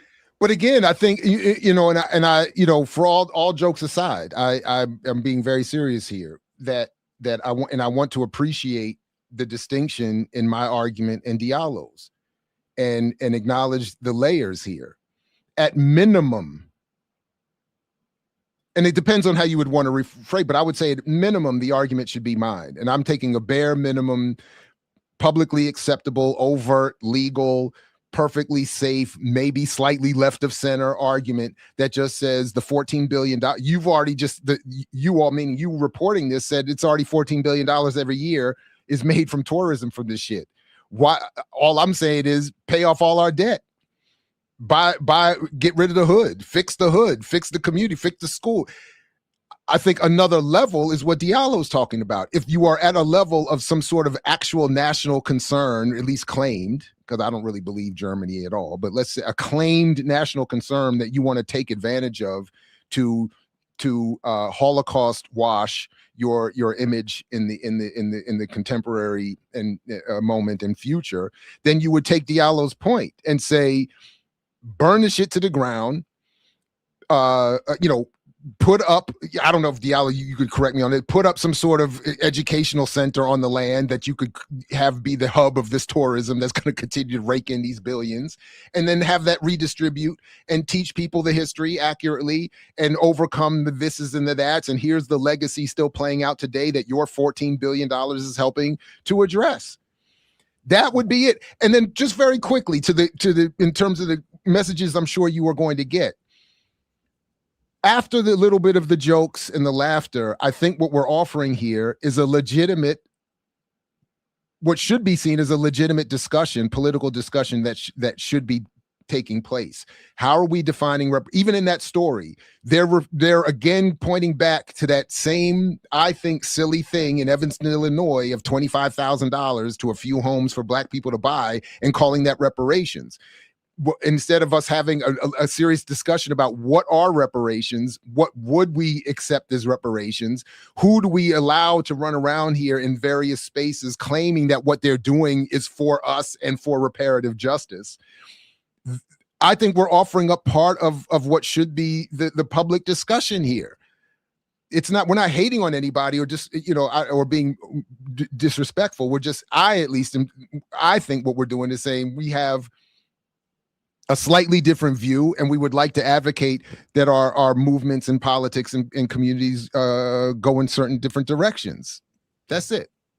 So and I think, I'm sorry, I think reparations in the purest sense means restoring people to the status that they were at before the atrocity was inflicted. It was never a monetary thing. It's like Bobby Wright said, blood debts have to be paid in blood. And one of the key components of reparations is a cessation of atrocities. So if we receive reparations under capitalism, imperialism, Western hegemony, then we're not being, it's not reparations, it's economic integration. Just like civil rights movement. So giving Black people money for business and private property ownership and to afford us the access for existing industries does not fix. There are still ongoing atrocities being committed. There's still over 1 million Black people in literal, legitimate chattel slavery, according to the Constitution. Every Black felon can be legally discriminated against to the level and beyond Jim Crow, and every Black woman and man and child in prison now is by definition, litigated to be forced, uncompensated labor for the state. Yeah. So I think people like the ADOS and FBA movements have so warped the reparation struggle and so perverted it that it's even painful for me that I can't even just say anymore, I support reparations. Back in the era of NCOBRA, back when Samori Grace and them were going to the UN and compiling research, Brother Cam, there was a time years ago I could say, yeah, I support reparations and don't need to say anything before or after that. But now when you talk about reparations, there is factions within reparations. And there is a pro-capitalist, pro-imperialist, pro-Western component of reparations now, which ain't reparations, but it's using the name reparation. Yvette Carnell, Tariq not shit. They are out here on social media and around the world. So I think we need to battle. There's an internal struggle for reparations now, because I can't comfortably say, yes, I support reparations, like what they're doing. They pulling these hustles and these scams. And the white people are looking for some minor concession to give us where they can wash their hands of us. Listen, that's what they did. That's what Bill Cosby was saying. The white man has done all he was obligated to do for us. Therefore, all our problems going forward are our own fault. On us. They did that with, you got the vote, you got the right to drink out the fountain and sit at the lunch counter. My job is done. Okay, let me cut a check of this fiat fucking currency that's collapsing. Let me give y'all some petrodollars and some private ownership of lands that our state still regulates. And okay, my debt is paid to you. Now all the suffering is on you. So I wanna pull up, Jay. I don't know if you can, because I think it was a picture of a statement that Mama Nzenga she said, and again, I might be just too critiquey, but in the statement she was saying that not sure. I wasn't sure when she said something about political. The issues of reparative justice shouldn't be political, but an affirmation of the dignity and humanity of African people's personhood. Wait, where was I saw this? that. I didn't want to. Yeah, reparations isn't political. That's like what the second point. They highlight that shit where she said reparations shouldn't be political. Oh, right. Yeah, I did. No, I'm sorry. You're right. I did saw see that. Yeah. I was like, I don't want to be Diallo Downer. Right. But I don't want to either. But I guess what I wanted to do was these Negroes are out of their minds. Listen. Yeah, that's wild. That's a wild statement. But just so we're clear, it's under just so reparations should be political. Is this said I again? ran down to find her rationale for that, and it made no sense to me. The issue of reparative justice shouldn't be political, but an affirmation of the dignity and humanity of African people personhood in Ngwanza. Wanza has said. I think the N is silent. Wangaza. I know it's been too long. I should know better. That's my fault. We're coming up on a 250-year plus of resistance, and we look forward to July 4th celebrating and reading Frederick Douglass's speech to remind ourselves and to those who are the descendants who enslaved our ancestors that there is a question to be answered and to be addressed. Reparations being that response. Law. So what are Negro spirituals? I think our movements fell off when we stopped singing Negro spirituals. I want y'all to get into I'm desperate now. I'm ready. We got to bring back Negro. I ain't going to no more march or gathering of our people unless we singing spirituals, because something got to give. Yeah, I only need some. Our ancestors have abandoned us. Two serious moments out you, Diallo, real quick. Two more. That's all. I'm gonna just get two more out of y'all. I'm the gay choir director of EYL. You running it like it. I'm trying to. Yeah, let GT land the plane. Okay, so y'all know y'all have history. Y'all have. Look. Okay, here. Y'all have more history or little history with, again, the reparations movement. Some of the people who are named in this thing, and then there's younger people who are involved who want to be a part of some type of movement. You see that line about it not being, or whatever. I'm not sure that I fully understand what she was saying, but maybe y'all do, because that threw me off. But on top of that, they're at the point where they 40-day demand, we want this thing, right? And out of the 3 plantations, 2 of them respond, said they're willing to work with the community. They say the history is complex, right? Both of them saying that the history is complex about the land, and we want to share the history in honesty and respect.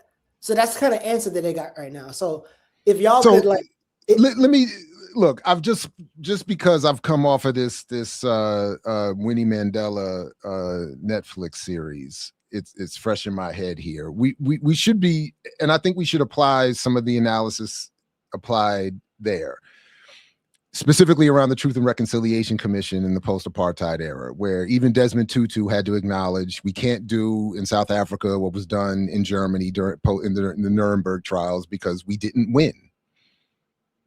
And I think we have to acknowledge that all of this, as I'm reading that again and listening to this is a reflection of the fact that we have not won. We are not in a post-victory moment of any kind whatsoever. So all of that conciliatory language, even an attempt to balance out the July 4th reference, and that this is not political, and all of this is the language of, as I'm reading it, of a non-victory, of a non-victor having to make an appeal to those who still have the power and the actual victory to come off some modicum of crumbs, and to say to even leave it in the hands where the plantation owners are considering to what extent they would appease these calls is again acknowledgement of the defeat. They're not being made to do anything. They're not being compelled or forced in any meaningful way to do anything. So we've just lost. We're in a moment of post lost. We're in that George Jackson moment of what do we do when the revolution has failed? And I don't think have come to terms and properly grappled with that yet. It just, in many cases at least, or in many spaces. So whether however we feel about what Afia is saying, I think it just has to be acknowledged as part of a defeated movement and an incomplete movement. I also just want to say again, I think because we've just finished reading Blood in My Eye again in my Black Studies classes, and I'm just not aware of reparations being the focus, never mind even just a call, or I should say, I don't recall reparations being a call, never mind a focus of many of the more radical wings of these movements. So it's not that it's never come up. It's not that it's ignored entirely, but it's not been the primary focus because it's understood that it is not addressing itself to what has created inequality in the first place and the ongoing hostilities. So I don't know. Yeah, that's my extended 2 cents. That's my 3 cents on it.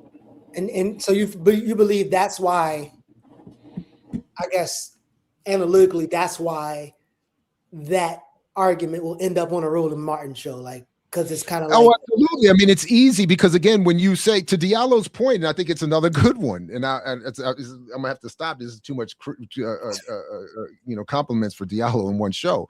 But this is his point. It's a good one. That like what is the. Now I just lost exactly what you said, Diallo. But the point being that this is exactly something because the lack of specificity around how reparations are defined allows for, just like everything from Black-owned business, Black capitalism, financial literacy. A lot of these phrases become buying power, become meaningful in many different ways, and to the point where they almost become meaningless. So of course, for Roland Martin, it sounds great because for him, reparations means more advertising dollars from Coca-Cola, Pepsi, and Toyota. So, for some other more conservative business-minded ventures, that's what reparations means. It doesn't mean anything more revolutionary. It doesn't mean addressing itself to capitalism, or real redistribution. I don't even think it means what Sandy Darity points to in his $300,000+ checks per each Black person. Like, I don't even think they're in this, because per that article, they're able to say that $25,000 for home purchases in Evanston, Illinois, that counts as reparations. And I'm like, what? Yeah. A bank loan is reparations? Listen, you and Diallo are the Barkley. It's home or business. You can point the 25 G's. You can put it towards tuition, yes, or a business or home ownership. So it's not just home ownership. That's one of three options. And even as an in-state. Sorry, my bad. Go ahead. Really quick. So I got both of y'all. And let me tell you something. As someone who lives in Illinois, you gotta slow down. It's just like you just kept going. So I want to finish here. If you were Diallo, Jared kind of, I guess, did it. If you were speaking to the young people, right? We all just was on the Breakfast Club. Now y'all in a room full of young organizers in Charleston. What would you share to them in response to what we were just talking about, or this topic? Diallo. I go off of wise intelligence. The reality is co-distant and calculating. Don't turn down nothing but your shirt collar. So if there are resources to be had, gobble them up, bring them in. But do not allow yourself to be deluded into thinking that this represents justice, that it represents a repair for the atrocities committed against our ancestors or the injustice still inflicted upon us. So however they want to brand these grants, these handouts, these concessions, we can take whatever they're putting on the table without diluting ourselves into thinking that our struggle has been won. So take it, and continue. Get all you can. I don't care if it's government cheese, food stamps, Pell Grants, or a stake in a fucking plantation tourism. Even his internet had to freeze on that one. Victory. Do not allow them to warp your sense. Right. Do not allow yourself to be deluded into what justice, freedom, and liberation truly is. Because believe you me, if there's some money on the table, I don't care if it's a check, a Doge check, I'm going to be in that line like everybody else, playing Words with Friends on my phone in the reparations line. But I know in your brain, in your mind, understand that is not reparations. Reparation is the restorations of our people to the status and standing that we had prior to the Ma'afa, prior to chattel slavery, prior to imperialism. The conditions that we stood on then, that is repairing us, nothing less. Blood debts must be paid in blood. But hey, if they give them now fiat, get your fiat and continue to struggle. Yeah, I want my $300,000 check, or even half. I'll take my $150,000 check. I'll take the half he rejected. I'm not rejected. I'm just saying if I only qualify for half, I don't know how it's going to be broken down. I might only qualify for half. Yes. But I'll take half. But no, get your Dr. Brian on and get your, what's that man? Who's the weakest of the weak? Show up and get everything they putting on the table. Their issue should be, damn, we paying these Negroes off and they still fighting. They still resisting. They still struggling. Because ain't no, froze. you know. Geechee trying to. Because Geechee's in line to get money. That's why Geechee's like, they're giving Geechee dollars. You know what? I'm gonna have this. Geechee's like, I can't participate in this. No, I don't think this trying to do the show on this other window works. So I'm gonna later on next show. Yeah, my computer been acting. But are we wrapping up? No, well, I just wanted to say I that want that's us to- why I'll be freezing up. But before we do that, I wanted to ask. So I got to head out to Evanston. That's what I'm saying. See if I can make a friend. But no, I do have to. My son keep checking in to see when I'm gonna wrap up. We got some things. So Yeah.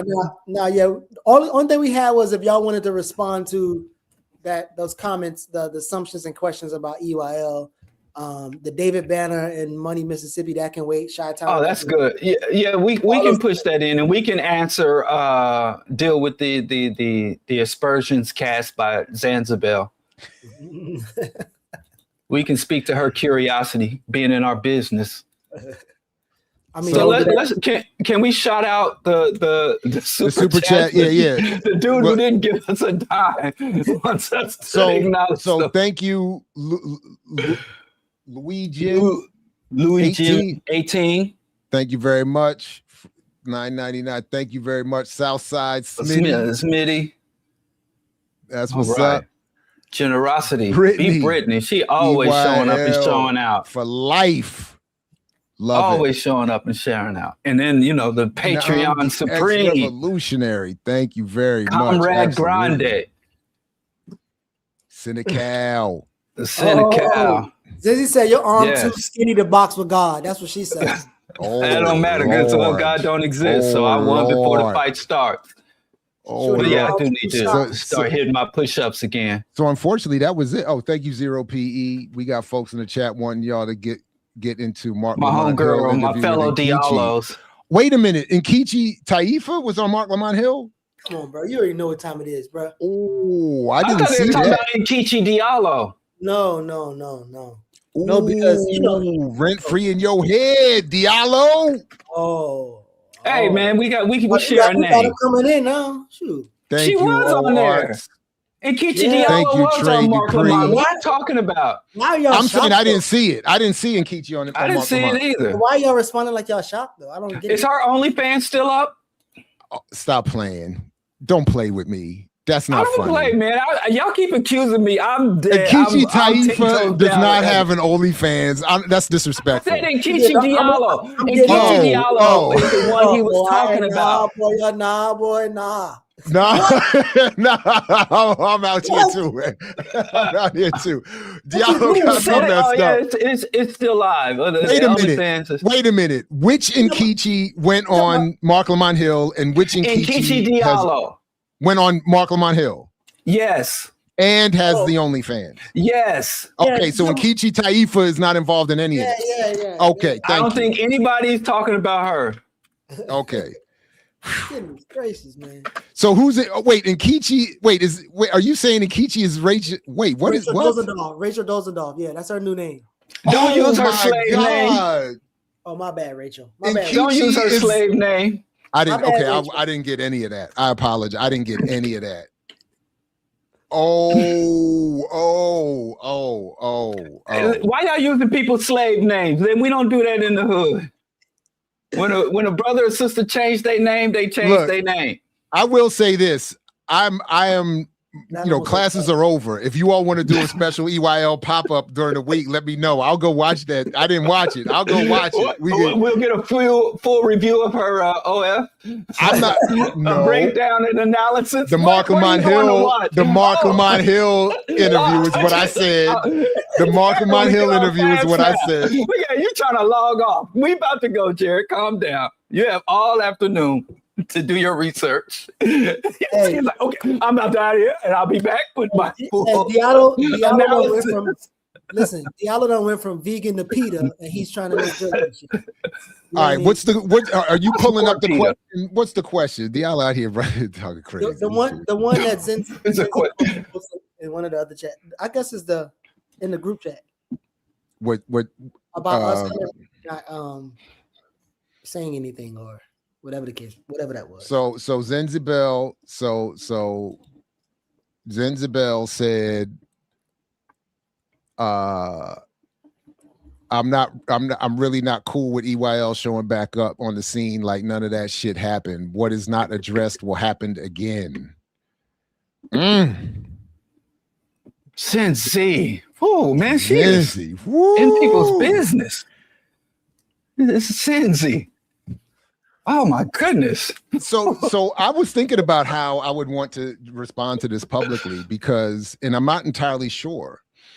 I've not, but she's not apologetic. From my vantage point, the issues with us stemmed more from our differences in reacting to how others mistreated us. It was not an internally originated, despite all the arguments and all of this. There's really only one argument, Diallo, that you and I had where I was really upset to the point where I was like, I think this might have to be a wrap. But we quickly got over that and came back to it. And then everything else. So my point is that it was an outside influence, not an internal problem that led to. Yeah, it was a Yoko Ono type situation.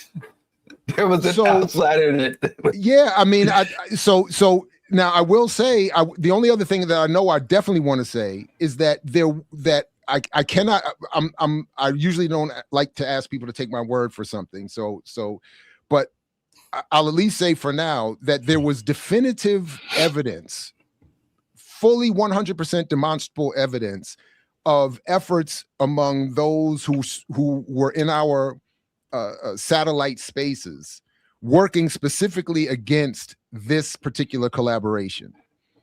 So what I like about what we've done here with season 2, despite the brief interruption, is, in my humble opinion, is that we've demonstrated the only way in 2026 to overcome anything that could be akin to a counterintelligence program effort to create disunity. You have to have direct conversation. You have to have people being clear, and then you have to be willing to self-critique, at least as I feel like I've done on my end, and be willing to move forward. So that's at least I'll stop there, but that's my at least initial thing. So I'm sorry, one more. So to Zenzibel's exact point,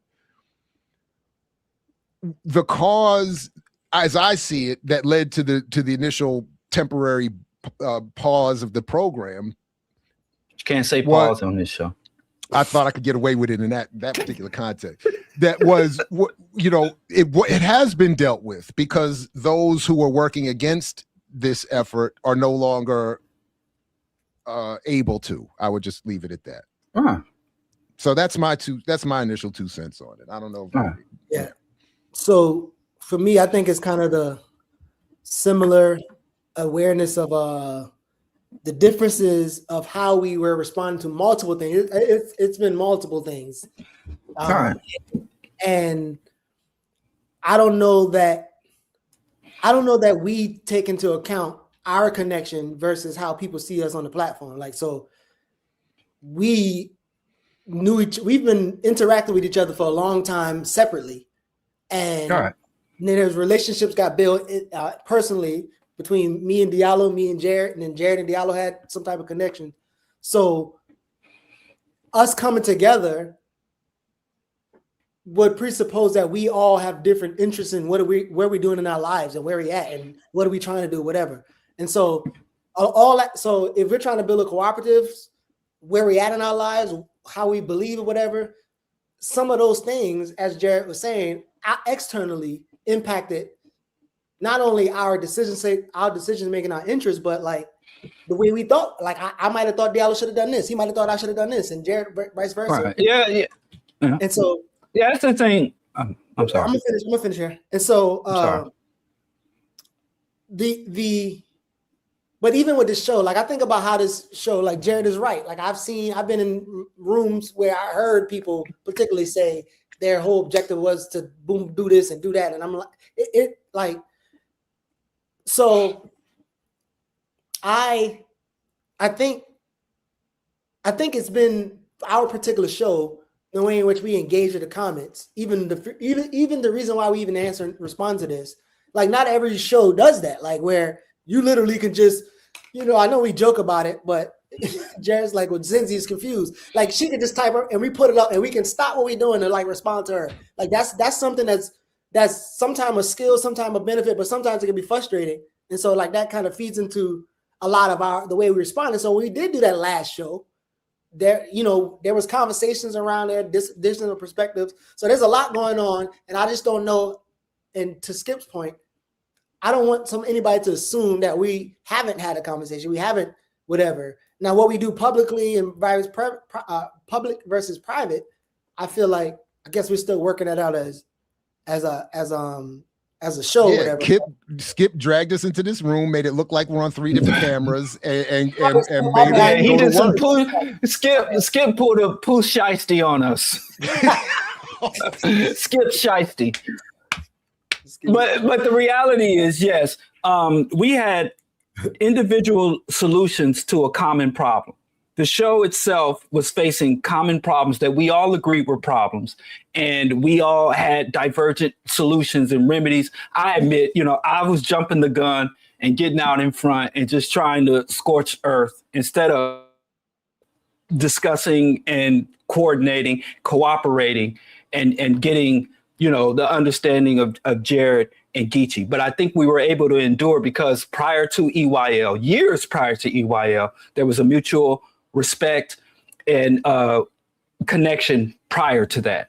So even though the show fractured, our respect and connection didn't. So I don't know what Zinzabel want. I don't know. She wants us all to slap box for her entertainment. Well, but I think her comment here makes sense that she said it looked like y'all had a public hissy fit and then the show was over. And I get that it could have looked that way. And that's why I'm glad that we've found our way back here, because that's not how it went. That's not at all. And those external bad actors are still out there operating. So I don't want to mobilize or give any more. Let me start speaking like these hippies. I don't want to give them energy. But my point is that their ability to impact this program, this show, this cooperative, or this whatever we're calling is not the same. That's my point. Yeah, they're still out there. Yeah. But the ability to impact is not the same either. So no, I think this is dope, and I agreed with a lot of what people were saying. I think we all saw the comments that people were really wanting us to get back, and I did too. And I'm, and I just had to get over my temper and ego, and realize that I did miss this show. It is a lot of fun, and I think it's even and we more had to wait politically for valuable Geechee than to some get of our back haters. from Geechee had some issues he had to resolve in Costa Rica, so we had to wait for that. He said he would. We did. That was really it. Right. Geechee had some things he had to. He's like, Geechee, you got to clear that up and get back in the country, my man. You know what's really funny though? So when Geechee got back from Costa Rica, we had set a date to come back. You know what's really funny though? This was really funny. I was going to let you live. But now I'm not going to let you live. Here we go. Look how you talking. It's done. Nature voice. Damn. All right, Geechee, I'm sorry. I got some strawberries here to feed you, man. Calm down. So, by the way, guys, I was in Guatemala when me and Skip was trying to hold these two divas from fighting. And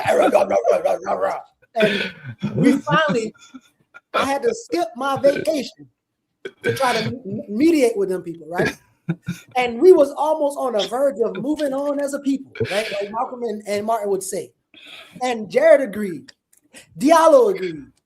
And then we was moving on, and Diallo out of his fly mouth and said, "Well, Jared, you need to go check in with your boss makers." Jared said, "You know what? Fuck that, I'm a curious guy. Let me finish. I'm gonna finish your drama queen. I'm gonna finish. And then once Jared I can't ask questions now. Hey, watch this. Once Jared leaves, Diallo says, "What about you? You won't leave too?" Diallo, leave what? Nigga, like you having a hissy fit and you're really hurting right now. Oh, now you're using Zanzibar language. No, that is exactly. And I'm good for that too. I've in another setting. That is exactly me. That's exactly what happened and how I. And I did that. I'm not always right. I'm not always right in that, but that's exactly what. It's uncharacteristic of me, but I did talk slick. I did say some slick shit. I was beside myself. Uncharacteristically, I stepped out of my square. And then uncharacteristically, I said, "Fuck that," and dipped. So we was all being uncharacteristic in that moment. But like I said, Skip Shiesty came with the Draco. I ain't the only one to get mad. I get mad too. But that's right. When Skip come back with the Thule, it's like it's right. Yeah. But I'll be there, boss. In Guatemala too. You ain't got to do all that. You ain't got to do all that, Skip. I'll be there. Geechee was in Guatemala. And look, he's trying to revive himself. He's trying to come back. Being fed strawberries, having to put up with us fight. Brittany, I told you, Skip is off camera. Skip said, "Y'all get out there and earn me my money." That's right there. In fact, somebody drop another super chat so we can get so he can put some. And why the price for the track keep going up every time? Every time we play it, I get another bill. Right. So yeah. Hey, how y'all know how? So is Isabel satisfied? She been wanting to say we having a hissy fish. That was the whole setup. Is she satisfied? I haven't been saying that for a couple decades. Oh wow. Hey, I don't know exactly what that's in reference. Y'all know how to He is. Oh, he's Otis. That's it. Yeah, that's it. Ain't nobody come and see you, Otis. That's what he said to me when I got upset. That's what Diallo said to me. Ain't nobody come to see you, Otis. I'm the one built this. Geechee, you won't leave too. What you want to do? Listen, oh, she said, "Bring me up." Geechee. She said, "I gotta say, bring me up." All I say, I say. What happened? I gotta head to Evanston. Yeah, man. Go ahead up there, man. And do your thing. Man. Huh? Go up there and Diallo is you want to work for Peter. You applying for a job up at Peter? Where you? I love Peter, man. I love Peter. No, not Peter Bread. Not Peter Bread, but the Peter. No, the people for the ethical treatment of animals. Yeah. You applying for a job up there. I love Peter because you know why I love Peter? They white people. They treat white people the way white people treat everybody else, and they hate them so much. White folks hate Peter so much. And what did Bobby Wright say? When all white folks are against you, you're doing something right. Shout out to Peter. And all their hypocrisy, you ain't got to tell me, for all their hypocrisy and backwardsness, I hope they keep annoying the shit out of you gristle leaders. You people out here, you utter suckers. Between Peter and the hero of the week, I think we've done our job. Yes. And I'm gonna be more diligent because we calling people weakest of the week that really, when you look, he's really the spook who sat behind the altar. The spook who said that was hilarious. You see his shirt, he didn't even have a shirt. He's in there, and the white folks are like, yeah, and sending him money, flying him out to conservative conventions. Man, come on, this man is the prototype. So we owe him an apology. But we'll do better. The next weakest of the week will be truly weak.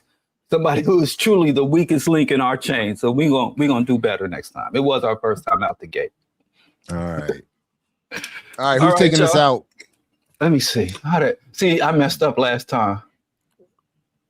Skip said we got the intro. Let me see. Oh, wait. Yeah, Skip is like.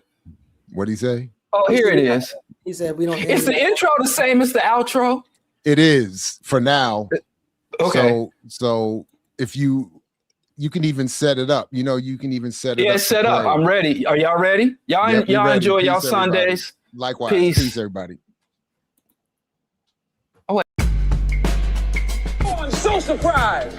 I'm so surprised. Y'all been in church 2 hours and you're expecting to see heaven out here, and there ain't no heaven. You're still right here on earth. Hear the black man's truth. No, you can't deny it. You can't deny it. You've been down on your knees the last 2 hours, haven't you? Begging some God to help you in the hereafter. But the hereafter is right now, brother. The hereafter is here and now. We a series of amendments and leather African pendants, handguns and incense. Liberation's expensive.